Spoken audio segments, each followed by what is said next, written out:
கிறிஸ்து இயேசுவுக்குள் மிகவும் அன்பாயும் பிரியமாயும் அழைக்கப்பட்ட அன்பிற்குரிய சகோதர சகோதரிகளே, உங்கள் யாவருக்கும் கிறிஸ்து இயேசுவுக்குள்ளான அன்பின் வாழ்த்தலை கூட அந்த நேரத்தில் தெரிவித்துக் கொண்டு, நம்முடைய பிதாவாகிய தேவன் நம் வாழ்நாட்களில் ஒரு நாளை கிருபையாய் கொடுத்து பகல் முழுதும் நம்மளை காத்து வழிநடத்தி இந்த ஒரு சாயங்கால வேளையிலும் கூட நம் சகோதரரும் சகோதரியுமாக ஒன்று சேர்ந்து அவருடைய நாமத்தை மகிமைப்படுத்தும் வண்ணமாக நம்மளை கூட்டி சேர்த்திருக்கிறார். இந்த ஒரு கிருபைக்காக கூட மீண்டுமா பிதாவாகிய தேவனுக்கும் ஆண்டவராகிய இயேசு கிறிஸ்துவின் மூலம் துதிகளையும் நன்றிகளையும் எடுத்துக்கொண்டு இந்த ஒரு நாளுக்குள்ள கூடையை ஆரம்பிக்க முன்னாடி ஒரு ஜெபத்தோடு கூட ஆரம்பிக்கலாம். நாம் ஜெபம் செய்வோம்.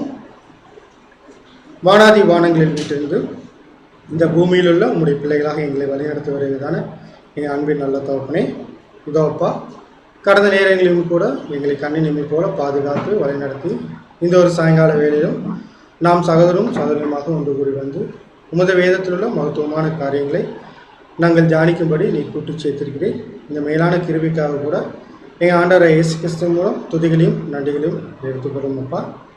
இதோப்பா இந்த உலகத்திலே கோடான கோடி மக்களுக்கும் கல்விமான்களுக்கும் கிடைக்கப்பெறாத இந்த உன்னதமான சத்தியத்தை வெகு சிலராக எங்களை இந்த உலகத்திலிருந்து உமது மிக பிரதான கிருபையினாலே பிரித்து இன்றைய நாளிலும் கூட சகோதர வாயிலாக நீ கொடுத்திருக்கின்ற இந்த உன்னதமான மன்னாக்காக கூட மீண்டுமாக எங்கள் ஆண்டவர் இயேசு கிறிஸ்து மூலம் துதிகளையும் நன்றிகளையும் எடுத்துக்கொள்ளும்.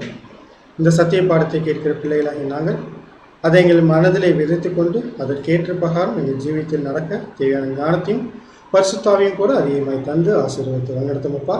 இந்த கூட்டம் துவக்கம் முதல் முடிவடைந்தும் திவ்ய பிரசன்னமிருந்து ஆசீர்வாதத்தை வழிநடத்த வேண்டுமா எங்கள் கர்த்தரும் அருமை இரட்சகரும் மனுக்குலத்தின் மீட்பருமாகிய எங்கள் ஆண்டவராகிய இயேசு கிறிஸ்துவின் வெளியேற பெற்ற நாமத்தில் இந்த சிறிய மன்றாட்டை தாழ்மையாக எடுக்கிறோம் நல்ல பிதாவே.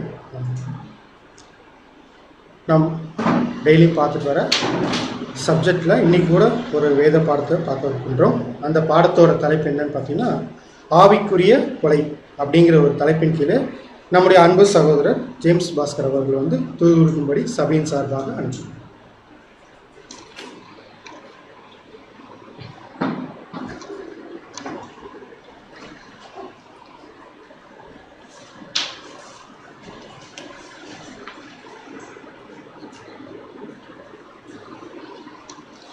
கிறிஸ்து இயேசுவுக்குள் மிகவும் அன்பாய் அழைக்கப்பட்ட அன்புக்குரிய சகோதர சகோதரிகளே, அனைவருக்கும் பிதாவாகிய தேவனுடைய நாமத்தினாலும் நம்முடைய இரட்சகராக இயேசு கிறிஸ்துவின் நாமத்தினாலும் அன்பின் வாழ்த்துக்களை அனைவருக்கும் தெரிவித்துக் கொண்டு, தேவன் நம்மீது வைத்துள்ள அளவற்ற கிருபை நிமித்தமாக ஒவ்வொரு நாளும் அவருடைய வேத வசனங்களை நாம் கேட்டு நம்முடைய வாழ்க்கையில் அவைகளை நாம் பயன்படுத்தி அவர் விரும்பக்கூடிய வண்ணமாக நாம் மாறி அவர் வைத்திருக்கக்கூடிய அந்த ஒரு பந்தய பொருளை பெறுவதற்கு கிருபை தந்து வருகிறார்.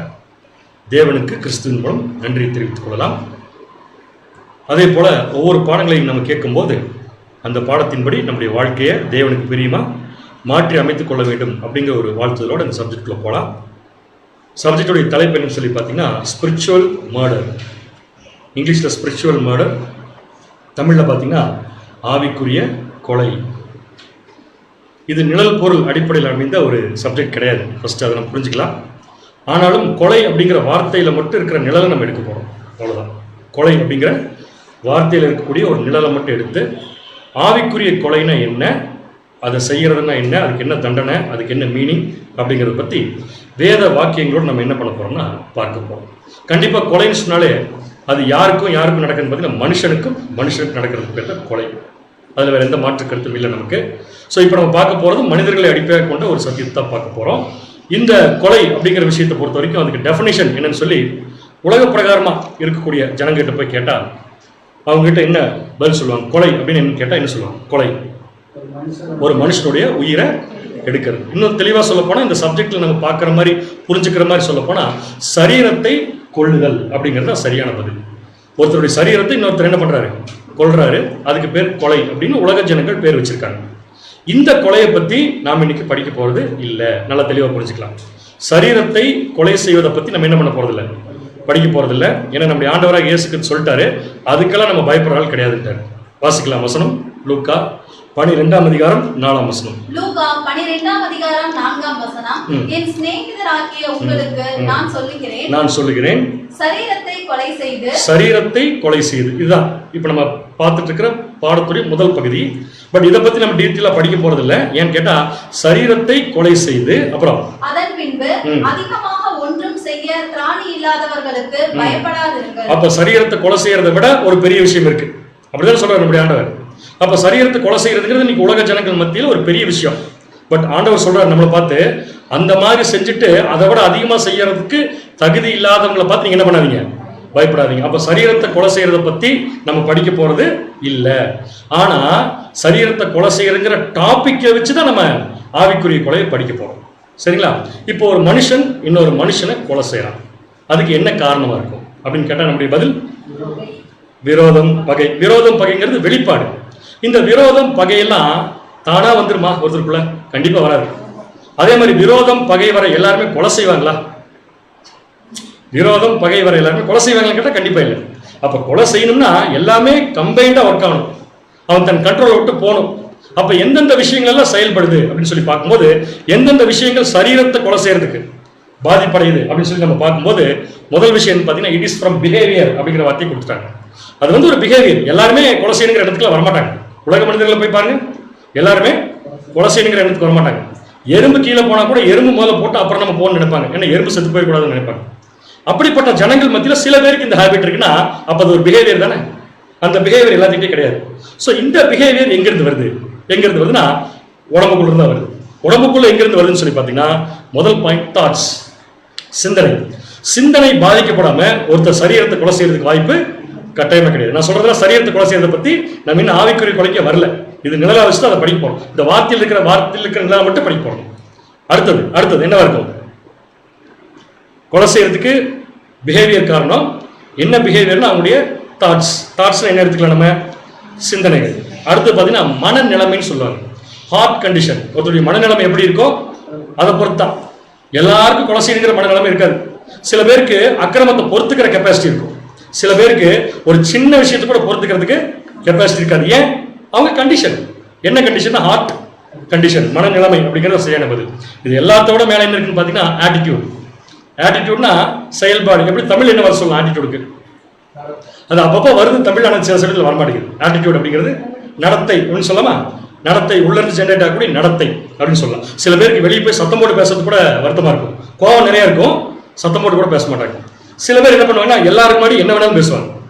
அந்த மாதிரி சில பேரோட ஆட்டிடியூட் அதுதான் கொலை செய்வதற்கு அவங்க என்ன பண்ணுறது பார்த்தீங்கன்னா தீர்மானிக்குது. கடைசியாக பார்த்தீங்கன்னா ஃபெய்த் அப்படிங்கிற விஷயத்தை கொடுத்துருக்காங்க. ஃபெய்த்னு சொல்றது நம்முடைய விசுவாசத்தை பத்தி அல்ல, அவங்க இன்னொருத்தர் மேல வச்சிருக்கக்கூடிய ஒரு விசுவாசம்.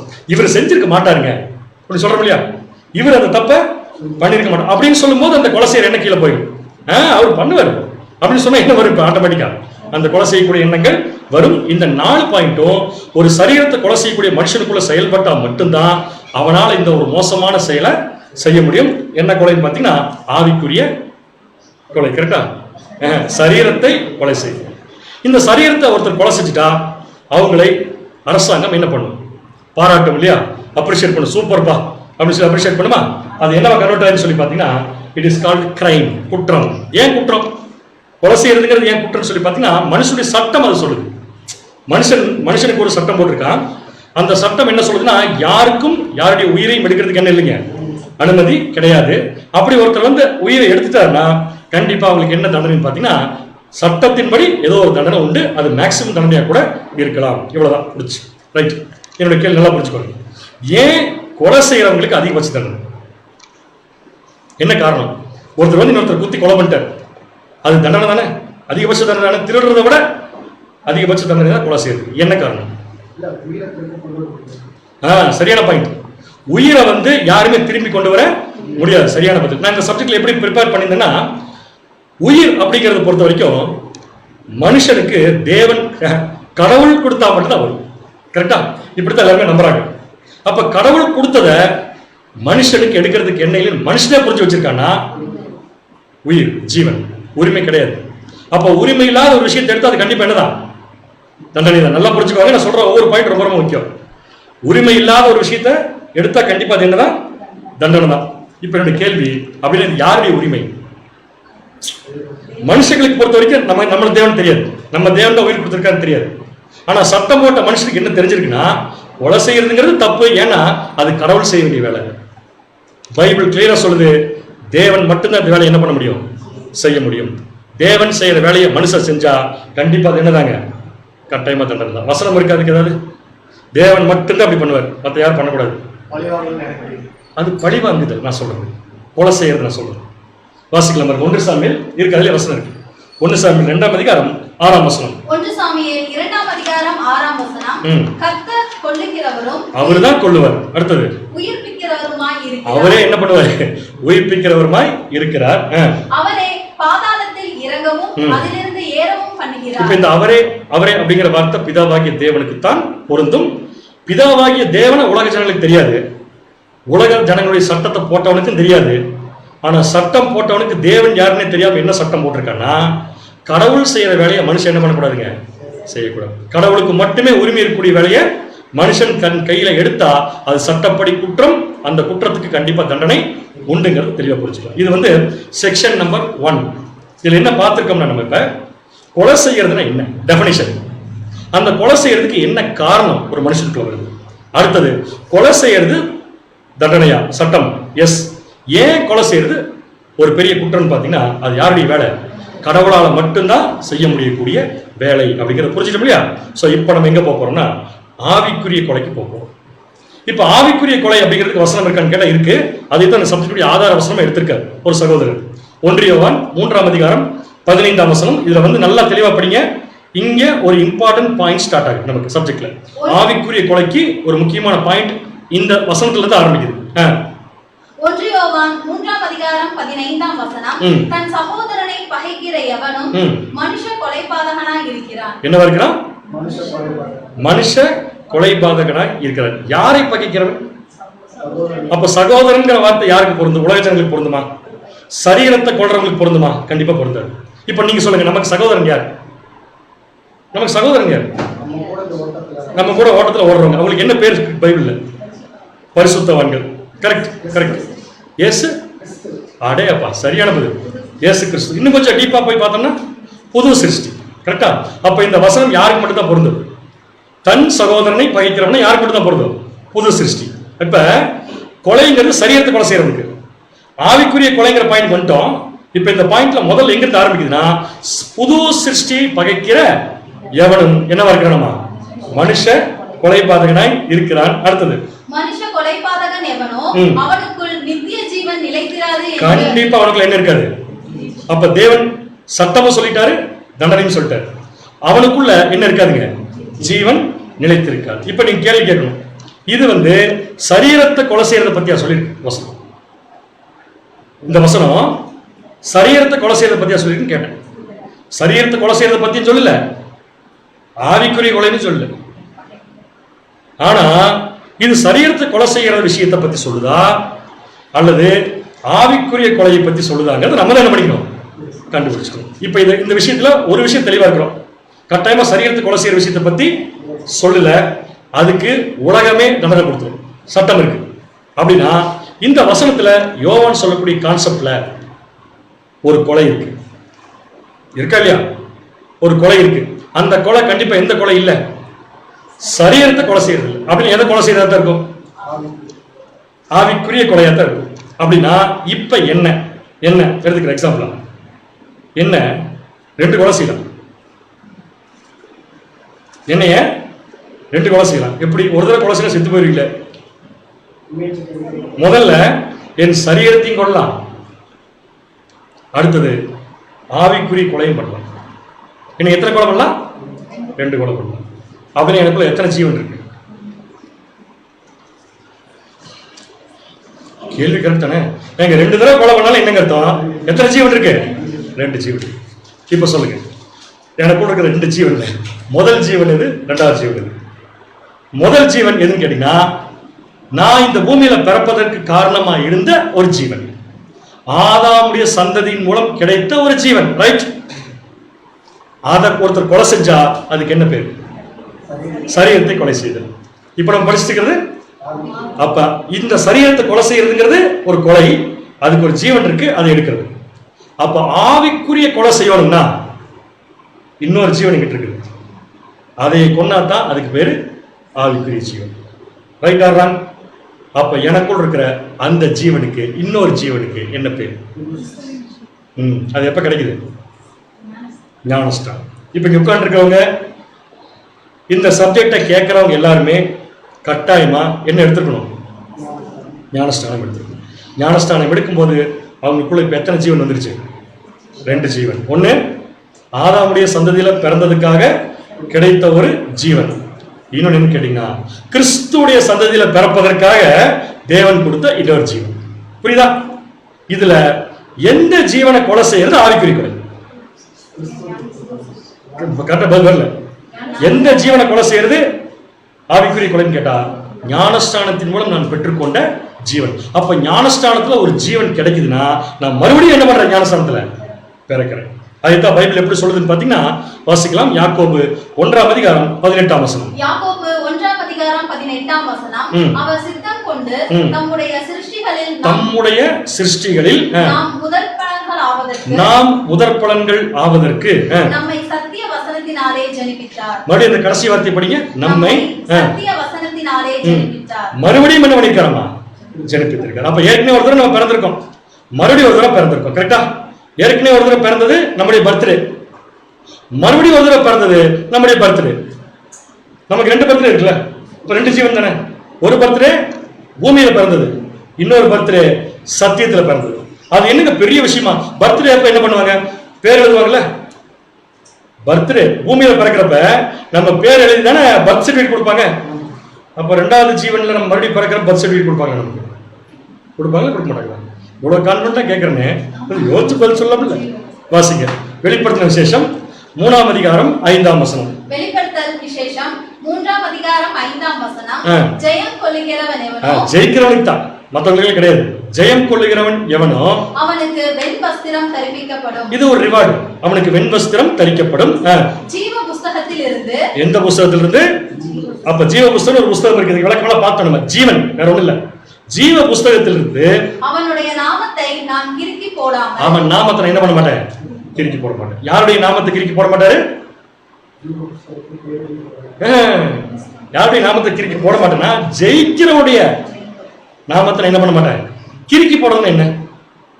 ஏற்கனவே ஒரு பேர் இருக்கு, அந்த பேரை அடிக்கிறது. கரெக்டா? ஏற்கனவே ஒரு பேர் இருக்கு, அந்த பேரை அடிக்கிறது. அப்ப ஜெயிக்கலினா பேர் அடிச்சிருவாரு. அப்ப ஜீவ புஸ்தகத்துல பேர் அடிக்கிறது ஒரு ப்ராசஸ்னா, பேர் எழுதுறது ஒரு ப்ராசஸ். எப்ப பேர் எழுதிருப்பாரு? பேர் அடிக்கிறது நம்முடைய டெத்து, பூமியில மறிக்கிறப்ப.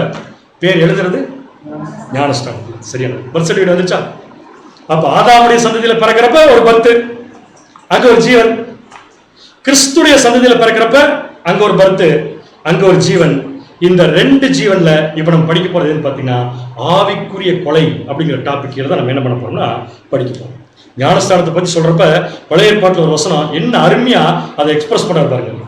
சாமுவேல் 1 சாமுவேல் 10ஆம் அதிகாரம் 6ஆம் வசனம். 1 சாமுவேல் 10ஆம் அதிகாரம் 6ஆம் வசனம். அப்பொழுது கர்த்தருடைய ஆவி உன்மேல் இறங்குவார். அடுத்தது, நீ அவர்களோட கூட தீர்க்க தரிசனம் சொல்லி. பரிசுத்த ஆவி உன்மேல இறங்குறதா பழைய ஏற்பாட்டுல பேப்டிசம். நீ தீர்க்க தரிசனம் சொல்லி வேறு மனுஷனாவாய். என்னவாய்? அப்படி என்ன அர்த்தம்? வேறு மனுஷனாவாய்னா கம்ப்ளீட்டா ஒரு லைஃப் ஸ்டைல் என்ன ஆயிடுச்சு? மாறிடுச்சு. உன் வாழ்க்கையே மாறிடுச்சு. உன் ஜீவனும் என்ன ஆயிடுச்சு? இப்ப மாறிடுச்சு. இதுக்கு பேர் என்ன பாத்தீங்கன்னா ஞானஸ்தானம். இப்ப புரிஞ்சு உங்களுக்கு?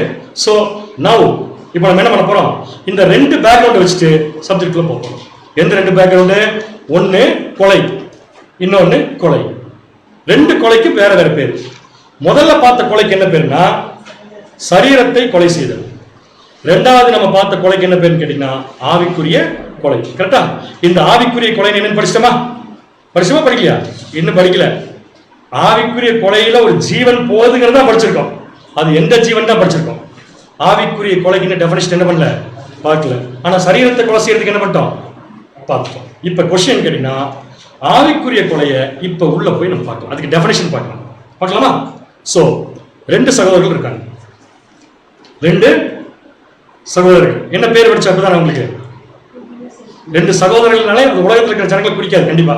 அப்ப என்ன பேர் பார்த்தா நம்ம அதுக்கு? 2 புது சிருஷ்டி.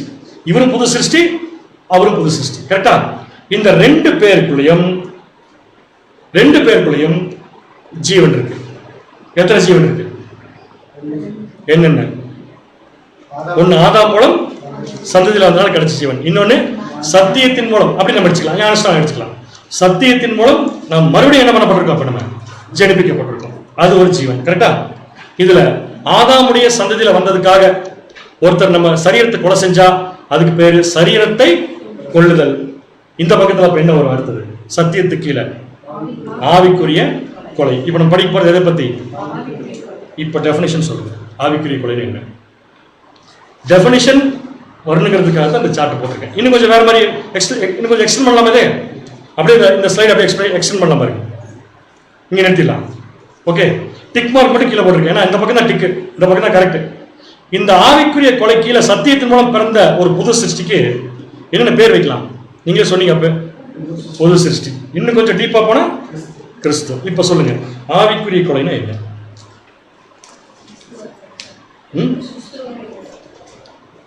சொல்றீங்க புரியல? என்ன கிறிஸ்துவை கொலை செய்யுது? சரியான பதில் அதான். இன்னும் கொஞ்சம் ட்ரை பண்ணீங்கன்னா வந்துடும். ஆவிக்குரிய கொலை என்னன்னா ஒரு சகோதரனுக்குள்ள இருக்கிற கிறிஸ்துவை கொல்றது. Right or wrong? புரிஞ்சா? இதுக்கு தண்டனை எப்படி இருக்கும்? கிறிஸ்துவை கொல்றதுக்கு எப்படி தண்டனை இருக்கும்? இதுக்கு பேர் தான் பாத்தீங்கன்னா ஆவிக்குரிய கொலை. இதை பத்தி நம்ம என்ன பண்ண போறோம்? படிக்க போறோம். ரைட். சாதாரண கொலை செய்யறதுக்கு என்ன ஆயுதம் வேணும்? கத்தி. சூப்பர். கத்தி கொலை செய்ய முடியாது. சாதாரண கொலை செய்யறதுக்கு என்ன வேணும்? கத்தி வேணும். ஒரு சகோதரனுக்கு கொடுக்கிற கிறிஸ்துவ கொலை செய்யறதுக்கு என்ன வேணும்? ஒரு ஆயுதம் வேணுமா இல்லையா? அதனால சொன்னேன் ஆரம்பத்திலேயே அந்த கீ வெர்ஸை கொஞ்சம் நல்ல கவனிங்கன்னு சொன்னேன். சிம்பிள். ஒரு புது சிருஷ்டி இருக்காரு, அவருக்கு ஒரு கிறிஸ்து வளர்ந்துட்டு இருக்காரு. அந்த கிறிஸ்துவ கத்தி இல்லாம கொள்ளலாம். வசந்திலே விட இருக்கு. நான் அடிச்சு போட்டா அது வந்துடும். இதுல சரியான பதில் தான். 1 யோவான் 3ஆம் அதிகாரம் 15ஆம் வசனம். 1 யோவான் 3ஆம் அதிகாரம் 15ஆம் வசனம். தன் சகோதரனை பகைக்கிற எவனும். முடிஞ்சது, அவ்வளவுதான், போதும். Subject over. சோ இங்க கத்தி எதுன்னு கேட்டீங்கன்னா ஒரு சகோதரனை பகைத்தால். அப்ப யோசிச்சு பாருங்க, ஒரு சகோதரனை நாம் பகைச்சா அது எதுக்கு ஈக்குவலா?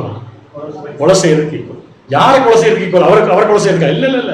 அவருக்குள்ள வளர்ந்து வரக்கூடிய கிறிஸ்துவனை என்ன பண்றது பாத்தீங்கன்னா கொலை செய்யறது. புரியுதா உங்களுக்கு? அப்ப பகைக்கிறது அப்படிங்கிறது நம்மளை பொறுத்த வரைக்கும் ஒரு மோசமான கேரக்டர் தான். ஆனா அதை லிஸ்ட்ல எங்க வச்சிருப்போம்னா கடைசியா வச்சிருப்போம். பகைக்கிறதான வச்சிருப்போம். அன்பு செலுத்தி சரி பண்ணிடலான்ட்டு. ஆனா யோவான் கிளியரா சொல்றாரு, பகைச்சா அதான் என்ன சொல்லிட்டாரு? கொலைன்ட்டார். யாரை கொலை செய்யறது? சரி, இந்த கொலை செஞ்சா அவங்களுக்கு சட்டம் தண்டனை கொடுக்கலாம். இந்த கொலை எந்த கொலை? ஒரு சகோதரனுக்குள்ள இருக்கிற கிறிஸ்துவ கத்தியே இல்லாம நான் என்ன பண்றேன்? பகைச்சே கொள்றேன். இதுக்கு தண்டனை இருக்கான்னு கேட்கிறேன். தண்டனை இருக்கான்னு கேட்கிறேன். கோர்ட்ல போய் கேஸ் போடுறாரு வினோத் பாபு, என்னை இந்த மாதிரி இவர் கொலை பண்ணிட்டாங்க அப்படின்னு சொல்லி கோர்ட்ல என்ன பண்ணுவாங்க? எல்லாருமே சிரிப்பாங்க. கொலை செய்யணும்னா நீ என்ன இருக்கணும்? நேரம் செத்துருக்கணும். நீயே எப்படி சொல்ல முடியும்னு கேட்பாங்க. அப்ப நமக்கு தான் புரியும் இதுக்கு என்ன அர்த்தம். கரெக்டா? சோ நமக்கு புரிஞ்ச விஷயத்தை வச்சு நம்ம கேள்வி கேட்கலாம். இதுக்கு தண்டனை இருக்கான்னு கேட்கிறேன். உலக மனிதர்களுடைய சட்டத்துக்குள்ள தண்டனை இருக்கு? கிடையவே கிடையாது. ஆனா எங்க இருக்குன்னு பாத்தீங்கன்னா பைபிள் படி கண்டிப்பா அதுக்கு என்ன உண்டு? தண்டனை உண்டு. ஓகே, இது வரைக்கும் புரிஞ்சுக்கணும். அடுத்தது என்ன தண்டனை பைபிள் சொல்லுது? நித்திய ஜீவன் இல்லை. சரியான பதில். அதாவது சட்டமெல்லாம் பாத்தீங்கன்னா எப்படி இருக்குன்னா ஒரு குற்றவாளியை பின் பாயிண்ட் பண்ணி குற்றத்தை எழுதுவாங்க அவன் மேல. கவனிச்சிருக்கீங்களா? நீங்க சும்மா எழுத முடியாது. சும்மா எழுத என்ன பண்ணுவாங்க? அடுத்து அப்பீல் போறப்ப அது செல்லாது. ஸோ என்ன பண்ணுவாங்க? ஒரு குற்றவாளியை உலகத்தில் நான் சொல்றது கோர்ட்ல கொண்டு நிறுத்தி அவன் செஞ்ச விஷயத்தில் இருக்கிற அத்தனை பாயிண்ட்டையும் எந்தெந்த சட்டத்துல இருந்து கவர் ஆகுதோ அந்த சட்டத்துடைய பாயிண்ட்லாம் கோட் பண்ணி தான் என்ன பண்ணுவாங்க? குற்றம் சுமத்தி அவனை தண்டனை கொடுப்பாங்க. இப்ப ஆவிக்குரிய கொலை செய்த ஒரு சகோதரனை நம்முடைய சட்டமாகிய தேவனுடைய சட்டமாகிய பைபிள் எத்தனை குற்றத்தை சுமத்துன்னு பாத்தீங்கன்னா it is called triple crime. என்ன கிரைம்? ட்ரிபிள் கிரைம்னா என்ன? ட்ரிபிள்னா 3 புரிஞ்சு போச்சு. 3 குற்றம். ஒரு சகோதரனை பகைத்தால் அது எத்தனை குற்றம்? 3 குற்றம். நீங்க குற்றத்தை நான் போடல, நீங்க சொல்லுங்க பார்க்கலாம். ஆஸ் பர் பைபிள் லா. இப்ப நான் ஆவிக்குரிய கொலை என்ன சொல்லிட்டேன் இல்லையா? என்ன சொல்லிட்டேன்? ஒரு சகோதரனுக்குள்ள இருக்கிற கிறிஸ்துவ கொள்றது எதை வச்சு? பகைச்சு. இப்ப சொல்லுங்க என்னென்ன பாயிண்ட் அதுல வரும், என்னென்ன குற்றம் இருக்கு? Triple crime, 3 crime. நான் 3 மட்டும் இல்ல 4வது சொல்ல போறேன். 3 கிரைம். 3 போட்டுட்டுமா பேசாம? ரைட், இதான் 3 கிரைம். அண்டர்ஸ்டாண்ட் பண்ணவும் சொல்லுங்க. முதல் கிரைம், அவன் கிறிஸ்துவை கொன்று இருக்கிறான். யார் கொடுக்கிற கிறிஸ்துவ? இன்னொரு சகோதரன். அடுத்தது, அவன் கிறிஸ்துவை கொன்றிருக்கிறான். எனக்கு 2 ஒரே மாதிரி இருக்கு. புரியுது என்னட்டு? நான் ஒரு சகோதரனை வெறுத்தனா நான் எனக்குள்ள இருக்கிற கிறிஸ்துவ என்ன பண்றேன்? நானு கொண்டுட்டேன். கரெக்டான? என்னுடைய புது சிருஷ்டியை என்ன பண்ணிருக்கேன்? அழித்துக் கொண்டிருக்கிறேன். என்னுடைய புது சிருஷ்டிக்கு பேரும் கிறிஸ்து தான். அப்ப இன்னொரு சகோதரனுக்கு இருக்கிற கிறிஸ்துவ நான் அழிக்கிறேன்னா கண்டிப்பா நான் யார் அழிச்சிருக்கிறேன்? எனக்குள்ள தேவன் கொடுத்திருக்கிற கிறிஸ்துவனை என்ன பண்ணிருக்கேன்? அழிச்சிருக்கேன். 3வது குற்றம் என்ன? அங்கே இருக்கு 3வது குற்றம். தேவனுடைய வேலை யார் பண்றது? நம்ம பண்றது. இந்த வேலை யார் தான் செய்யணும்? தேவன் தான் செய்யணும். இப்ப நீங்க சொன்ன பாயிண்ட் வந்துடும். பழி வாங்குதல் எனக்குரியது. அவரு ஜட்ஜ்மெண்ட் பார்த்துக்குவார். நம்ம என்ன பண்ண வேண்டியதில்லை, யாரையும் நியாயம் தீர்க்க வேண்டிய அவசியம் இல்ல. இந்த 3வது பாயிண்ட் நம்முடைய சகோதரர் ஏற்கனவே எக்கச்சக்கமான பாயிண்ட் எடுத்துக்கிறாங்க. மற்றவங்களை நியாயம் தீர்க்கிறது, மற்றவங்களை குற்றம் கண்டுபிடிக்கிறது, மற்றவங்களுக்கு குறை சொல்றது, இது எல்லாமே எந்த பாயிண்ட்ல வந்துடும்?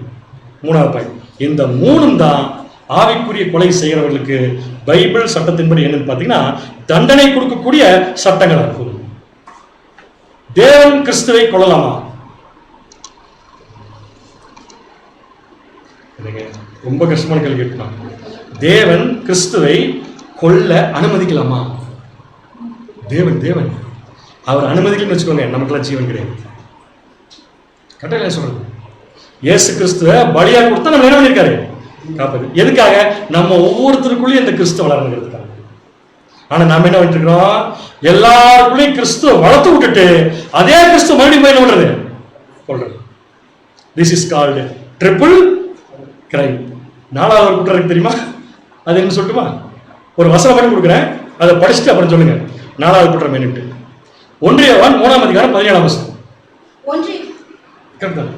1 யோவான் 3ஆம் அதிகாரம் 16ஆம் வசனம். அவர் தம்முடைய ஜீவனை நமக்காக கொடுத்தது. யாரு?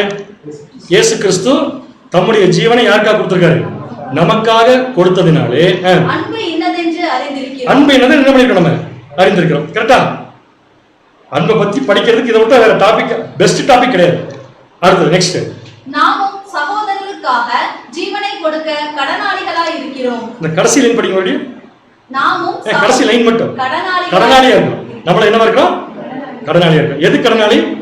ஜீவனை கொடுக்கிறது கடனாளி. யாருக்கு? சகோதரனுக்கு. இப்படிதான் 4வது குற்றம். நம்ம இன்னொரு சகோதரனுக்கு வந்து ஆவிக்குரிய கொலை செய்யறோம்னா நம்ம தேவனுடைய வேலையை செய்யறோம்னு அர்த்தம். இது 3வது குற்றமா பார்த்தோம். 4வது குற்றம் என்ன தெரியுமா? தேவன் சொல்ற வேலையை பண்றது. இது 4வது குற்றமா இல்லையா? தேவன் என்ன சொல்லியிருக்காரு? மற்றவங்களுக்கு எல்லாம் நீங்க போய் என்ன பண்ணுங்க? ஜீவன் கொடுங்கன்னு சொன்னா நம்ம மற்றவங்களுக்கு இருக்கிற ஜீவனை போய் என்ன பண்றது? எடுக்கிறது. இது 4வது குற்றம். 4 குற்றம் மன்னிக்கவே முடியாத குற்றம். பைபிள் சட்டத்தின்படி பண்ணுனா அவங்களுக்கு தேவன் என்ன கொடுப்பாருங்கிறத பத்தி பேசுவதற்கு நான் இங்கே வரவில்லை.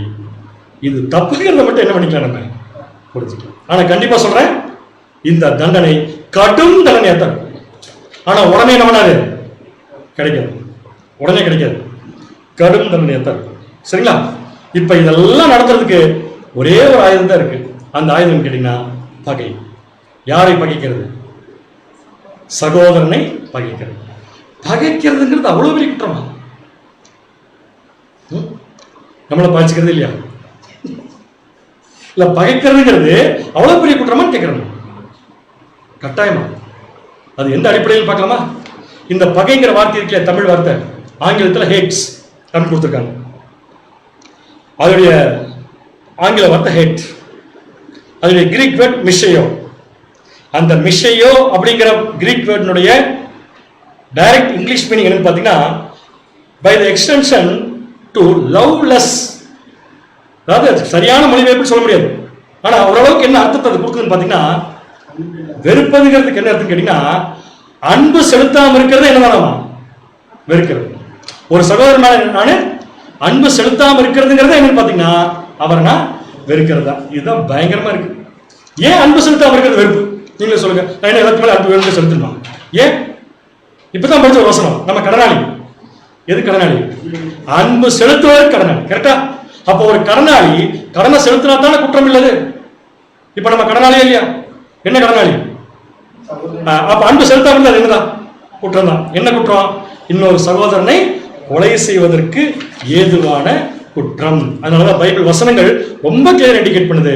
வாசிக்கலாம். 1 யோவான் 2ஆம் அதிகாரம் 11ஆம் வசனம். 1 யோவான் 2ஆம் அதிகாரம் 11ஆம் வசனம். தன் சகோதரனை பகைக்கிறவன். அதாவது இந்த சப்ஜெக்ட் படி சொல்ல போனா என்னங்க, திருப்பி சொல்றேன். தன் சகோதரனை பகைக்கிறவன். இந்த சப்ஜெக்ட் என்ன டைட்டில் வச்சிருக்காரு? ஆவிக்குரிய கொலை செய்கிறவன் அர்த்தம். கரெக்டா? தன் சகோதரனை பகைக்கிறவன் இருளிலே இருந்து இருளிலே நடக்கிறான். இருளிலே இருக்கிறான், இருளிலே நடக்கிறான். அடுத்தது, இருளானது அவன் கண்களை குருடாக்கினபடியால், அவன் கண்களை என்ன பண்ணிடுச்சு? குருடாக்கினபடியினால் தான் போகும் இடம் இன்னதென்று அறியாதிருக்கிறான். தான் போகும் இடம் இன்னதென்று என்னவா இருக்கிறான்? அறியாதிருக்கிறான். இப்ப நீங்க பதில் சொல்லுங்களேன். யார் ஒருவன் எங்க போறோன்னே தெரியாம போவான்? இல்ல இல்ல சார், கொஞ்சம் சத்தமா சொன்னீங்கன்னா எனக்கு கேட்கும். எனக்கு கேட்கக்கூடாதுங்கிறதுக்காக மெதுவா சொல்லக்கூடாது. கண்ணு தெரியாது. ஓகே, சரியான பதில். ஆனா கண்ணு தெரியாத ரோட்ல நடந்து போனா என்ன பண்ணுவாங்க? ஐயோ ஒரு கண்ணு தெரியாது சொல்லி கூட்டிட்டு போய் விட்டுருவாங்க. கண்ணு தெரியாம வச்சிருக்கான், ஆனா அவனுக்கு என்ன தெரியல, எங்க போறதுன்னு தெரியல. எங்க போறதுன்னே தெரியாம ஒருத்தன் போறான்னா அவன் என்ன அர்த்தம்? இதுக்கு மேல விட ஈஸி பண்ண முடியாது. டார்கெட் இல்ல. சூப்பர். அதான் அதே தான் கொஞ்சம் பிராக்டிகலா கேட்கறேன். டார்கெட் இல்லாம போறான். டார்கெட் இல்லாம யார் போவா? இந்த உலகத்துல சொல்றாங்க. என்ன காட்சி இருக்குன்னா அவன் எங்க போறதுன்னு தெரியாம போயிட்டு இருக்காங்க அப்படின்னு என்ன அர்த்தம்? ரோட்ல ஒருத்தர் போயிட்டு இருக்காரு, எங்க போறதுனே தெரியாம, தெரியும் நமக்கு எங்க போறதுன்னு தெரியாம ஒருத்தர் போறாருன்னா எப்படி போவான்னு தெரியும், போயிட்டு இருக்காரு. ரயில்வே கிராசிங் வருது, அவர் என்ன பண்ணிருக்காரு? பேசாம போயிட்டே இருக்காரு. ஹைவேஸ் வருது, எங்க போறதுன்னு தெரியாம கிராஸ் பண்ணி போயிட்டே இருக்காரு. போய் சேருவார் அவரு. அதான் மீனிங். தற்கொலை பண்றவன் தான் எங்க போறதுன்னு தெரியாம போறான். இப்ப சொல்லுங்க, நம்ம எல்லாம் ஜீவனை பெற்றுக்கொள்றதுக்காக வந்திருக்கோம். அப்படி ஜீவனை பெற்றுக்கொள்ள வந்ததுக்கு நாம இன்னொரு சகோதரனுடைய ஜீவனை எடுக்கிறதுக்காக அவங்கள வெறுத்தோம்னா, கண்டிப்பா சொல்றேன், ஜீவன்கிற வார்த்தைக்கு நமக்கு என்ன கிடையாது, சம்பந்தம் கிடையாது. தற்கொலைக்கு அது ஈக்குவல். எனக்கு தேவையான்னு கேட்கறது யோசிச்சு பாருங்க. நானும் சத்தியத்துக்குள்ள வந்து ஞானஸ்தானம் எடுத்து புது சிருஷ்டியை வளர்ந்துட்டு இருக்கிற நானு, புது சிருஷ்டியை வளர்ந்து கொண்டிருக்கும் போது இன்னொரு சகோதரன் கொடுக்கிற புது சிருஷ்டியை கொள்றேன்னா நான் இது பேசாம என்ன பண்ணிருக்கலாம்? கொலைப்படியாவது மிஞ்சி இருக்கு. புரியுதா உங்களுக்கு? அப்ப எவ்வளவு கேர்ஃபுல்லா நடக்க வேண்டிய இடத்துக்குள்ள நம்ம இருக்கிறோம், ஆனா எவ்வளவு கேர்ஃபுல்லா நடக்காம இருக்கோங்கிறத நம்ம என்ன பண்ணிக்கணும்? அப்பப்ப எவ்வளவு சீக்கிரம் கோவம் வருது நமக்கு, எவ்வளவு சீக்கிரம் வெறுப்பு வருது, எவ்வளவு சீக்கிரம் பொறாம வருது, எவ்வளவு சீக்கிரம் ஆதங்கம் வருது. ஏன் எவ்வளவு சீக்கிரமா வருது? ஏன்னா என்ன இல்ல, முக்கியமான விஷயம் அன்பு மிஸ்ஸிங். அந்த அன்புக்கு நம்ம கடனாளிங்கிறது என்ன பண்றது இல்ல, புரிஞ்சுக்கிறது இல்ல அப்படிங்கிறத பார்த்து. ஆனா தேவனே சில விஷயத்தை வெறுக்க சொல்லியிருக்காரு தெரியுமா? அதை வெறுக்க மாட்டோம். எதை வெறுக்க சொல்லியிருக்காரு? நான் வெறுக்கிறேன் பண்ணுங்க நிக்கோலாய் மதஸ்தரின் கிரியை நீயும். அப்ப தேவன் வெறுக்க சொல்றத வெறுக்கிறதா அழகு, அன்பு. தேவன் அன்பு செலுத்த சொல்றத வெறுக்கிறதுக்கு பேர் கொலை. ரைட்? இப்ப வாசிங்க நீதிமொழிகள் 8:13. நீதிமொழிகள் 8ஆம் அதிகாரம் 13ஆம் வசனம். தீமையை வெறுப்பதே கர்த்தருக்கு பயப்படும் பயம். இதுதான் கடனாளிக்கு தேவையான முக்கியமான விஷயம். ஒரு புது சிருஷ்டிக்கு முக்கியமா தேவையான விஷயம் என்ன? தீமையை வெறுப்பதே கர்த்தருக்கு பயப்படும் பயம். சகோதரனை வெறுப்பதே ஆவிக்குரிய கொலை. ரைட்? சரி, வெறுக்கிறதுங்கிறது நல்ல கேரக்டரா கெட்ட கேரக்டரா? Bad character. கரெக்ட். இப்ப இந்த வார்த்தை அந்த சகோதரர் இந்த சப்ஜெக்ட் சகோதரர் கொடுத்துருக்க அப்படியே அந்த வார்த்தையை போட்டிருக்கேன். கீழே படம் வந்து வெறுப்பு, மேல எழுதியிருக்காரு hate is not just passing a mood but it is a settled attitude. hate அப்படின்னு சொன்னா வெறுக்கிறது. வெறுக்கிறது அப்படிங்கிறது ஒரு மூடு இல்லை, வெறுக்கிறதுங்கிறது ஒரு ஆட்டிடியூடுங்கிறது. அப்ப ரெண்டு வார்த்தை வந்துருச்சுங்க ஆங்கிலத்துல. ஆங்கிலத்துல சில வார்த்தைகள் ரொம்ப டேஸ்டா இருக்கும். ஏன்னா தமிழ்ல சில வார்த்தைகளுக்கு மீனிங்கே கிடையாது, ஆங்கிலத்தில் இருக்கிற நிறைய வார்த்தைகளுக்கு தமிழ்ல சரியான மீனிங் கிடையாது. மூட் ஆட்டிடியூட் ரெண்டு ஒன்னா வேற வேற. கொஞ்சம் யோசிக்கணும், டைம் வேணும். வேற வேற வேற வேணும். அடுத்த என்ன கேள்வி கேட்க உங்களுக்கு தெரியும். என்ன வேற வேற என்ன? எவ்வளவு யோசிக்கிறாங்க பாருங்க விஷயத்தை. ஏன் மனசுக்குள்ள இது வருதுன்னா, இட் இஸ் நாட் அ மூடு. மூடுனா என்ன? சில சமயம் நம்ம கோவமா இருப்போம், டெம்பரரி. சரியான பதில் தான். மூடு அப்படிங்கிறது டெம்பரவரி. ஆட்டிடியூடுங்கிறது பர்மனண்டா நமக்குள்ள இருக்கு. நம்மளால சில குணலட்சணங்களை மாற்ற முடியாது தெரியுமா? அது ஆபீஸ் போனதை மாற்ற முடியாது. சத்தியத்துக்கு வந்தா தீவிரமா ஒருத்தருக்காரு வச்சுக்கோங்களேன், அவர் ஆபீஸ்லயும் தீவிரமா தான் இருப்பாரு, சத்தியத்திலயும் தீவிரமா தான் இருப்பாரு. ஆட்டிடியூட். அந்த மாதிரி வெறுக்கிறதுங்கிறது மூடு கிடையாது. வெறுக்கிறதுக்கு என்னதானமா? அதனாலதான் வெறுக்கிறதுங்கிறது கொலை செய்யறதுக்கு கொள்கிறாரு. வெறுக்கிறதுங்கிற ஒரு மூடு அப்பப்ப என்ன பண்ணாரு, வந்து போகாது. ஒருத்தர் வெறுக்கிறாருனாலே அது அவருக்குள்ள என்ன பண்ணிருக்கு, வேறொன்று. சரி, யாரும் கோச்சு கூடாது. ஓகே, ஒரு கொஸ்டின். அவர் எழுதுற விஷயத்த நான் போட்டிருக்கேன். ஒருத்தர் வெறுக்கிற ஆட்டிடியூட் இருக்குதுங்கிறத எதை வச்சு கண்டுபிடிக்கும்? ஒருத்தருக்குள்ள வெறுக்கிற attitude, it is not a mood. நல்லா புரிச்சுக்கோங்க. ஒருத்தருக்குள்ள வெறுக்கிற ஆட்டிடியூட் இருக்கிறத எதை வச்சு கண்டுபிடிச்சிடலாம்? Face expression. ஃபேஸ்ல என்ன எக்ஸ்பிரஷன் வச்சு கண்டுபிடிக்கலாம்? நானும் அதே தான் போட்டிருக்கேன். கட்டாயமா சொல்லிடலாம். இவருக்குள்ள என்ன இருக்கு? ஆட்டிடியூட். இது என்ன சொல்றாங்க பார்த்தீங்கன்னா, அதிகமா கோபப்படும். அதிகமா கோபப்படுறதுன்னா மிதமிஞ்சிய கோபம். மிதமிஞ்சிய கோபம் கவனிச்சிருக்கமா? சில பேர் பேசுறது வாயில வார்த்தையே வராது, ஆனா ஃபுல் காத்து வரும் ஃபோர்ஸா. அது என்ன ஸ்டேஜ் பாத்தீங்கன்னா இந்த ஸ்டேஜ் தான். ஒருத்தருக்குள்ள இந்த ஆட்டிடியூட் இருக்கிறத எதை வச்சு கண்டுபிடிக்கலாம்? மிதமிஞ்சிய கோபம் அப்படிங்கிற பாயிண்ட் கொடுத்துருக்காங்க. மிதமிஞ்சிய கோபம் வரப்போ உடம்புக்குள்ள என்ன மாற்றம் நடக்கும்? பயங்கரமான கோபம் என்ன நடக்கும்? Blood pressure. பிளட் பிரஷர் என்னன்னு கேட்டீங்கன்னா, பிரஷர் வந்து அதிகமாகும். பிளட்டோட ரத்த குழாய்க்குள்ள போகக்கூடிய பிளட்டுடைய பிரஷர் வந்து அதிகமாகும் போது நம்ம உடம்புல தேவன் படைச்சிருக்கிற ஸ்டைல்ல ரத்த குழாயில பிளட் உள்ள போய் பாஸ் ஆகிறப்ப பிரஷர் அதிகமாக என்ன பண்ண ஆரம்பிக்குது? ரத்தம் போய் முட்ட ஆரம்பிக்கும். அந்த பிளட் அந்த ரத்த குழாயுடைய எட்ஜஸ், ரத்த குழாயுடைய ஓட்டை, என்ன சொல்றது, அவுட் சைடு, ரத்த குழாய் அவுட் சைட்ல போய் என்ன பண்ண ஆரம்பிக்கும்? மோத ஆரம்பிக்கும். ஒரு டியூப்ல தண்ணி ஃபோர்ஸா போனா அந்த ஃபோர்ஸா போற தண்ணி எதை விரிக்க ட்ரை பண்ணும்? டியூப் விரியுமா? அதே மாதிரி இந்த டியூப் விரியாது. இது விரிச்சதுன்னா முடிச்சது, அவ்வளவுதான். இது ஒரு வால், கரெக்ட். அந்த சோல்டர்ல போய் மோதுது ரத்தம். மோதுறப்ப அது வளைஞ்சு கொடுக்குற விஷயம் வந்து என்ன பண்ணிக்கும்? அதுவே ஒரு ஷாக் அப்சர்வர் மாதிரி பிளட் பிரஷர் தாங்கிக்கும். ஆனா நம்ம உடம்புல தேவன் அமைச்சிருக்கிற மாடல்ல பிளட் பிரஷர் ஆகிறப்ப அந்த வால், ரத்த குழாய் இருக்கிற வால்ஸ் என்ன ஆகுதுன்னா சுருங்கி விரியாது. அப்ப அடி பட பட பட அந்த ரத்த குழாய்க்குள்ள அடி பட்டுட்டே இருக்கும் இல்லையா? பிரஷர் அடிக்க அடிக்க அது என்ன ஆகும்? அந்த குழாய் வீக் ஆகும். வீக் ஆன அடுத்து என்ன வரும்? ஒரு படுத்துக்க. என்ன அழகா அந்த கருத்து எழுதியிருக்காருன்னா, நிறைய பேருக்கு உடம்பு சரியில்லாம போறதுக்கு முக்கியமான காரணம் இதுதாங்க. எதான்? Blood pressure. ஏன் பிளட் பிரஷர் வருது? மிதமிஞ்சிய கோபம். மிதமிஞ்சிய கோபம். அந்த மிதமிஞ்சிய கோபத்தை ஒருத்தருக்குள்ள வந்துருச்சுன்னா அவங்களுக்குள்ள என்ன ஆட்டிடியூட் இருக்குன்னு சொல்லி புரிஞ்சுக்கலாம். நம்ம வெறுக்கக்கூடிய attitude. So return back to ஆவிக்குரிய கொலை. ஒருத்தர் பயங்கரமா ஆவிக்குரிய கொலை பண்றாரு. இன்னும் புரியுமா சொல்லட்டுமா? ஒரு சகோதரன் அல்லது ஒரு சகோதரி மற்றவர்களை வெறுக்கிறார்கள். அவங்களுடைய கண்டிஷன் தான். ஓகே, பாருங்க. அவங்களுடைய கண்டிஷன் தான். என்ன கண்டிஷன்? அவங்களுக்கு தனி ட்ரீட்மெண்ட் வேணும். காலையில் டயட் வேணும். கரெக்டாக இல்லைன்னு சொல்றது. தனி டயட்டு, தனி ட்ரீட்மெண்ட். அப்புறம் என்ன கொடுக்கணும்? அவங்களுக்கு மருந்து கொடுக்கணும். சாப்பிட்றதுக்கு முன்னாடி மருந்து கொடுக்கணும், சாப்பிட்டதுக்கு அப்புறம். எதுக்கு? இந்த பிரஷர்னால உடம்புக்குள்ள ஏற்பட்ட மாற்றத்தை சரி செய்யணும். இப்ப ஆவிக்குரிய கொலையில இந்த மாதிரி எந்த ரெமெடியும் கிடையாது. அப்படின்னா ஒரு சகோதரன் இன்னொரு சகோதரர் வெறுக்கிறாருன்னா அதுக்கு 4 சோர்ஸ் இருக்குன்னு சொல்றாரு. எத்தனை சோர்ஸ்? 4 சோர்ஸ். சோர்ஸ் என்ன புரிஞ்சுக்கலாம் நம்ம? ஹேட்னா வெறுக்கிறது, சோர்ஸ்னா வெறுப்பதற்கு காரணமான விஷயங்கள் 4. வெறுப்பதற்கு காரணமான விஷயங்கள் 4. நீங்களே சொல்லுங்க பார்க்கலாம், என்னென்ன இருக்கட்டும். ஈஸியா சொல்லிடலாம். வெறுப்பதற்கு 4 விஷயம் தான் காரணம். அந்த 4 விஷயம் நமக்குள்ள இருந்துச்சுன்னா கண்டிப்பா வெறுக்கிறதுங்கிற ஹேபிட் நமக்குள்ள ஆட்டோமேட்டிக் என்ன வந்துடும். அப்புறம் பிளட் ப்ரெஷர் வரும். அப்புறம் கொலை பழி விழுகும். அந்த 4 அன்பில்லாமல் இருக்கு. ஓகே, ஏற்றத்தாழ்வுகளை பார்க்கறது. Okay, correct. அது வேற ஏதாவது இன்னும் கொஞ்சம் நீங்க மேல வரணும்.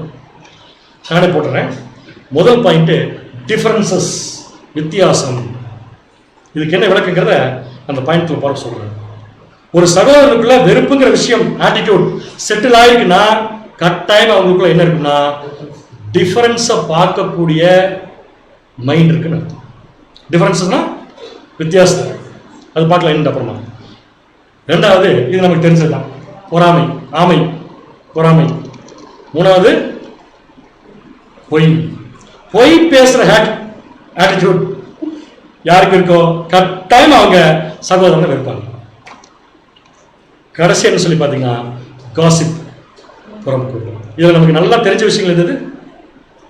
பொறாமை நல்லா தெரிஞ்சது, புறம் கூறுதல்.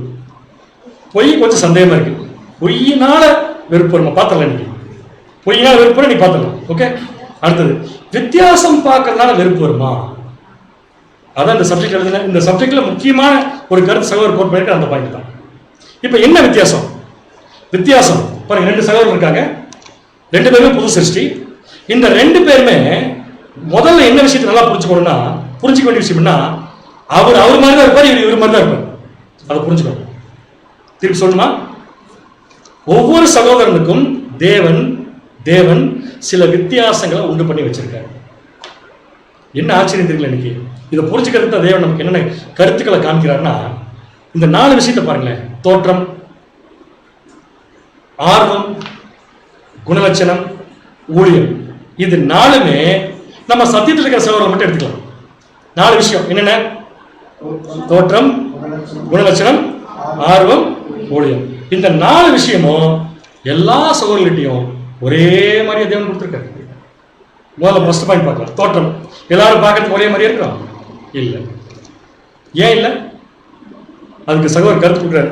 அதுதாங்க இன்ட்ரெஸ்டிங். ஒவ்வொருத்தருக்கும் ஒரு தோற்றத்தை கொடுத்ததான் இன்ட்ரெஸ்டிங். அது என்னங்கிறது எப்படி பார்க்கலாம். ரெண்டாவது, எல்லாருக்கும் ஒரே ஆர்வம். ஒரே ஆர்வம்னா என்ன சொல்றது? நான் சொல்றது, ஒரு சகோதரனுக்கு ஒரு மாதிரி சப்ஜெக்ட் சொன்னா புரியும், இன்னொரு சகோதரனுக்கு அது கொஞ்சம் இறக்கி சொல்லணும், இன்னொரு சகோதரனுக்கு இதை விட இன்னும் கொஞ்சம் வேற மாதிரி சொல்லணும். சப்ஜெக்ட் எடுக்கிற சகோதரர் இருக்கலாம். ஒரு சிலருக்கு நல்லா டைப் பண்ண டைப் சப்ஜெக்ட் எடுக்க வரும், ஒரு சிலருக்கு நல்லா பேரபிள்ஸ் எடுக்க வரும், ஒரு சிலருக்கு டைரக்டா டாக்டரின்ஸ் எடுக்க வரும். இல்லையா? நம்ம என்ன பண்ணிடக்கூடாது, நீ டைப் பண்ண எடுக்கணும், நீ என்ன எடுக்கணும் அப்படின்னு சொன்னா அங்க என்ன ஸ்டார்ட் ஆகும்? வெறுப்பு ஸ்டார்ட் ஆகும். கவனிக்கலாம், புரியுது அவங்க சொல்றது? அப்ப ஒவ்வொருத்தருக்கும் தேவன் என்ன வச்சிருக்காரு? ஒவ்வொரு வித்தியாசத்தை வச்சிருக்காரு. ஊழியம் எல்லாரும் ஒரே ஒளி செய்யலாமா? நாளைக்கு வந்து பேப்டிசம் நடக்க போகுது, எல்லாரும் ஒரே ஊழியம். என்னது? எல்லாருமே பேப்டிசம் கொடுக்க போறோம் நாளைக்கு. தொட்டிக்கலாம் இருக்கு எல்லாத்துக்கும். என்ன ஆகும் கடைசியில? தொட்டி தாங்க. அப்ப தேவன் யார் யாருக்கு என்னென்ன வேலை கொடுத்திருக்காரோ அதை அவர் தான் கொடுத்திருக்காரு. வித்தியாசம் இருக்கு. நாம என்ன பண்ணிடக்கூடாதுன்னா, இவர் இப்படித்தான் இருக்கணும், அவர் இப்படித்தான் இருக்கணும், இவர் என்ன மாதிரி தான் இருக்கணும், அவர் உன்ன மாதிரி தான் இருக்கணும், நம்ம என்ன பண்ணக்கூடாது? செஞ்சிடக்கூடாது. ஏன்னா இந்த வித்தியாசத்தை யார் தான் உருவாக்கி வச்சிருக்கா? தேவன். It is very very interesting. ஏன் இப்படி ஒரு ஈடு எப்படி இருக்குன்னு அவர் எழுதியிருக்காரு. அந்த கருத்தை அப்படியே நான் இங்கிலீஷ்ல போடுறேன், வாசிக்கிறேன். Just think. ஒரு நிமிஷம் திங்க் பண்ணுங்க. நீங்க அவர் இப்படித்தான் இருக்குன்னு எதிர்பார்க்குறீங்களா? திங்க் பண்ணுங்க. எப்படி திங்க் பண்ணீங்கன்னா, இஃப் அவர் கிரியேட்டர் தேவன், இஃப் அவர் creator made us with no differences, நம்ம யாருக்கும் எந்த வித்தியாசமே இல்லை, எல்லாரும் ஒரே மாதிரி இருக்கும். அப்படி பண்ணியிருந்தா this world would be boring and even robotic. இந்த உலகம் முழுக்க எப்படித்தான் இருக்குமா? போர் அடிச்சிடும். அடுத்து எப்படித்தான் இருக்கும்? நீங்களே வச்சு பாருங்க. 160 சப்ஜெக்ட் பேசியிருக்கோம்னு வச்சுக்கோங்க. 160 சப்ஜெக்ட் ஒரே மாதிரி பேசியிருக்கோம். எப்படி இருக்கும்? அப்ப என்ன பண்றோம்? அது ஒரு வெரைட்டி. எதுக்கு? முதல்ல இந்த சப்ஜெக்ட், அப்புறம் இந்த வெரைட்டி, அப்புறம் இந்த வெரைட்டி. இந்த சகோதரனுக்கு இந்த சப்ஜெக்ட் எடுக்கிறார், அவர் வந்து எடுக்கிறார், பிரசன்ட் பண்றாரு. புரியுதா? இந்த சப்ஜெக்ட் அவர் எடுத்திருந்தா நல்லா இருக்குன்னு சொன்னா முடிச்சது. That is the source for hate. புரியுதா நான் சொல்றது? அப்ப எனக்கு என்ன வருமோ நான் அதை செய்யணும், இன்னொருத்தருக்கு என்ன வருமோ அதை செய்யணும். அந்த வித்தியாசத்தை யார் தான் ஏற்படுத்தி வச்சிருக்காங்க? அதுக்கு ஒரு எக்ஸாம்பிள் சொல்றாரு, அதை படிக்கிறது ரொம்ப சூப்பரா இருக்கு. நம்ம எல்லாரும் ஃப்ளவர் ஷோ போயிருக்கோமா? ஃப்ளவர் ஷோ ஊட்டி, கண்டிப்பா அது எப்படி போயிருக்கோம். அங்க நம்ம போறப்ப ஃப்ளவர் ஷோல ரொம்ப கஷ்டப்பட்டு இங்க ஊட்டி போயிடுச்சு. பஸ் பயங்கர கூட்டம். நம்ம ஒரு பெரிய டாக்ஸி எடுத்து வாடகை எடுத்து போயிட்டோம் ஃப்ளவர் ஷோ பார்க்கறதுக்காக. அங்க போய் ஃப்ளவர் ஷோல இறக்கி விட்டா எல்லா ஃப்ளவர்ஸும் ஒரே கலர்ல இருக்கு. நமக்கு ஃப்ளவர் தான் வேணும். நமக்கு என்ன வேணுங்க? ஃப்ளவர் தான் வேணும். ஃப்ளவர் இருக்கு, பார்த்துக்கோங்க, எக்கச்சக்கமான ஃப்ளவர் இருக்கு, எல்லாம் ஒரே ஃப்ளவர். இப்போ நம்ம என்ன சொல்லுவாங்க? இறங்கி நின்று இதுக்கா வந்து நினைக்கிறோம். அப்ப நம்ம என்ன எதிர்பார்க்கிறோம்? ஃப்ளவர் ஷாப் போனவங்க என்ன எதிர்பார்க்கிறோம்? வெரைட்டி எதிர்பார்க்கிறோம். ஏன்? அதுதான் இன்ட்ரெஸ்டிங். அந்த மாதிரி தேவன் என்ன பண்ணிருக்காருன்னா, ஒவ்வொரு சகோதரியும் சகோதரியும் சில தனிப்பட்ட சிறப்பம்சத்தோட படைச்சிருக்காரு. அந்த தனிப்பட்ட சிறப்பம்சம் அவங்களுக்குள் இருக்கிறத யாரும் போய் சீண்டக்கூடாது. அப்படி சீண்டினால் என்ன வரும்? வெறுப்பு வரும். இதுதான் ஒருத்தரை பகைக்கிறதுக்கு ஃபர்ஸ்ட் சோர்ஸ். புரிஞ்சா? அப்ப நாம என்ன எதிர்பார்க்கலாம்? இன்னொரு சகோதரன் நம்ம ஒரு சகோதரன் என்ன எதிர்பார்க்கலாம்? தேவன் அவருக்கு என்ன கொடுத்திருக்காரோ அதை செய்யும். இப்ப நான் என்ன எதிர்பார்க்கலாம்? எனக்கு என்ன தேவன் கொடுத்திருக்காரோ அதான் கரெக்ட். அப்படிதான் எதிர்பார்க்கணும். அதைத்தான் அப்போஸ்தலன் பவுல் சொல்றாரு. கண்டிப்பா சொல்றேன், தேவன் திங்க் பண்றதுக்கு நம்ம திங்க் பண்றதுக்கு எக்கச்சக்கான வித்தியாசம் இருக்கு. நம்ம மாம்ச பிரகாரமா திங்க் பண்ணிடுறோம். ஆனா தேவன் அப்படி இல்லை. அவருடைய தாட்ஸே கம்ப்ளீட்லி வேற. அதை போய் ரீச் பண்றதுதான் சபையுடைய வேலை. வாசிங்க ஏசாயா 55 அதிகாரம் 8 வசனம். ஏசாயா 55 அதிகாரம் 8 வசனம். என் நினைவுகள் உங்கள் நினைவுகள் அல்ல. நீங்க என்ன எதிர்பார்க்கறீங்க? எல்லாரும் ஒரே மாதிரி இருக்கணும். தேவன் சொல்றாரு, அப்படி விட்டுருதுன்னு வச்சுக்கோ, ஒருத்தர் கூட நேரம் சபையாக மாட்டீங்க. There are differences. அவருடைய நினைவு நம்முடைய நினைவு கிடையாது. அடுத்தது, உங்கள் வழிகள் என் வழிகளும் அல்ல என்று கர்த்தர் சொல்லுகிறார். 9 வசனம். பூமியை பார்க்கிலும் வானங்கள் எப்படி உயர்ந்திருக்கிறதோ. இது தேவன் கிட்ட கன்சல்ட் பண்ணி பண்ணாரு. எல்லாருக்கும் டிஃபரன்ஸ் இருக்குன்னு அவரே பண்ணிட்டார். ஏன்னா அவருடைய தாட்ஸ். பட் அந்த தாட்ஸை கூட நம்மளால போய் என்ன பண்ண முடியுங்க? ரீச் பண்ண முடியும். அதான் சொல்றாரு, பூமியை பார்க்கிலும் வானங்கள் எப்படி உயர்ந்திருக்கிறதோ. அடுத்தது, அப்படியே உங்கள் வழிகளை பார்க்கிலும் என் வழிகளும் உங்கள் நினைவுகளை பார்க்கிலும் என் நினைவுகளும் உயர்ந்திருக்கிறது. உங்க வழியை பார்க்கிலும் என் வழிகள் உயர்ந்திருக்கிறது, உங்கள் நினைவுகளை பார்க்கிலும் என் நினைவுகள் எப்படி இருக்கு?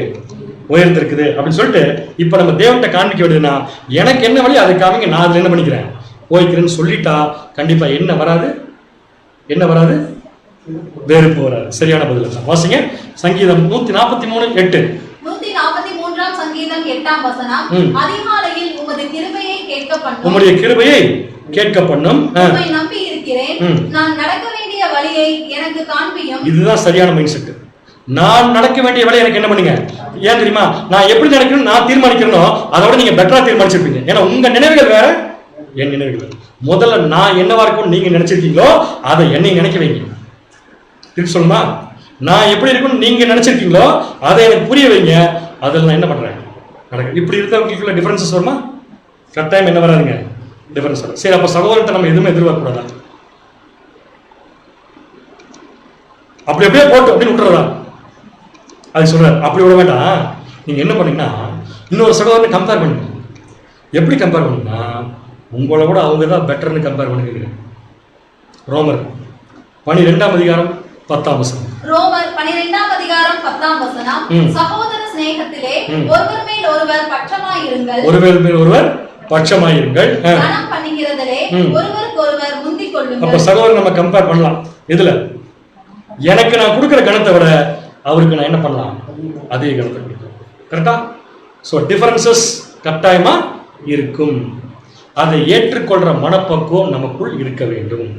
அப்படி இல்லை என்றால் என்ன வரும்? வெறுப்பு வரும். வெறுப்பு தான் ஆவிக்குரிய கொலைக்கு முதல். ஆவிக்குரிய கொலை காரணமே வெறுப்பு தான். வெறுப்பு வருவதற்கு முதல் காரணம் என்ன சொல்லி கேட்டீங்கன்னா டிஃபரன்சஸ். செகண்ட் பாயிண்ட் மறந்து போச்சு.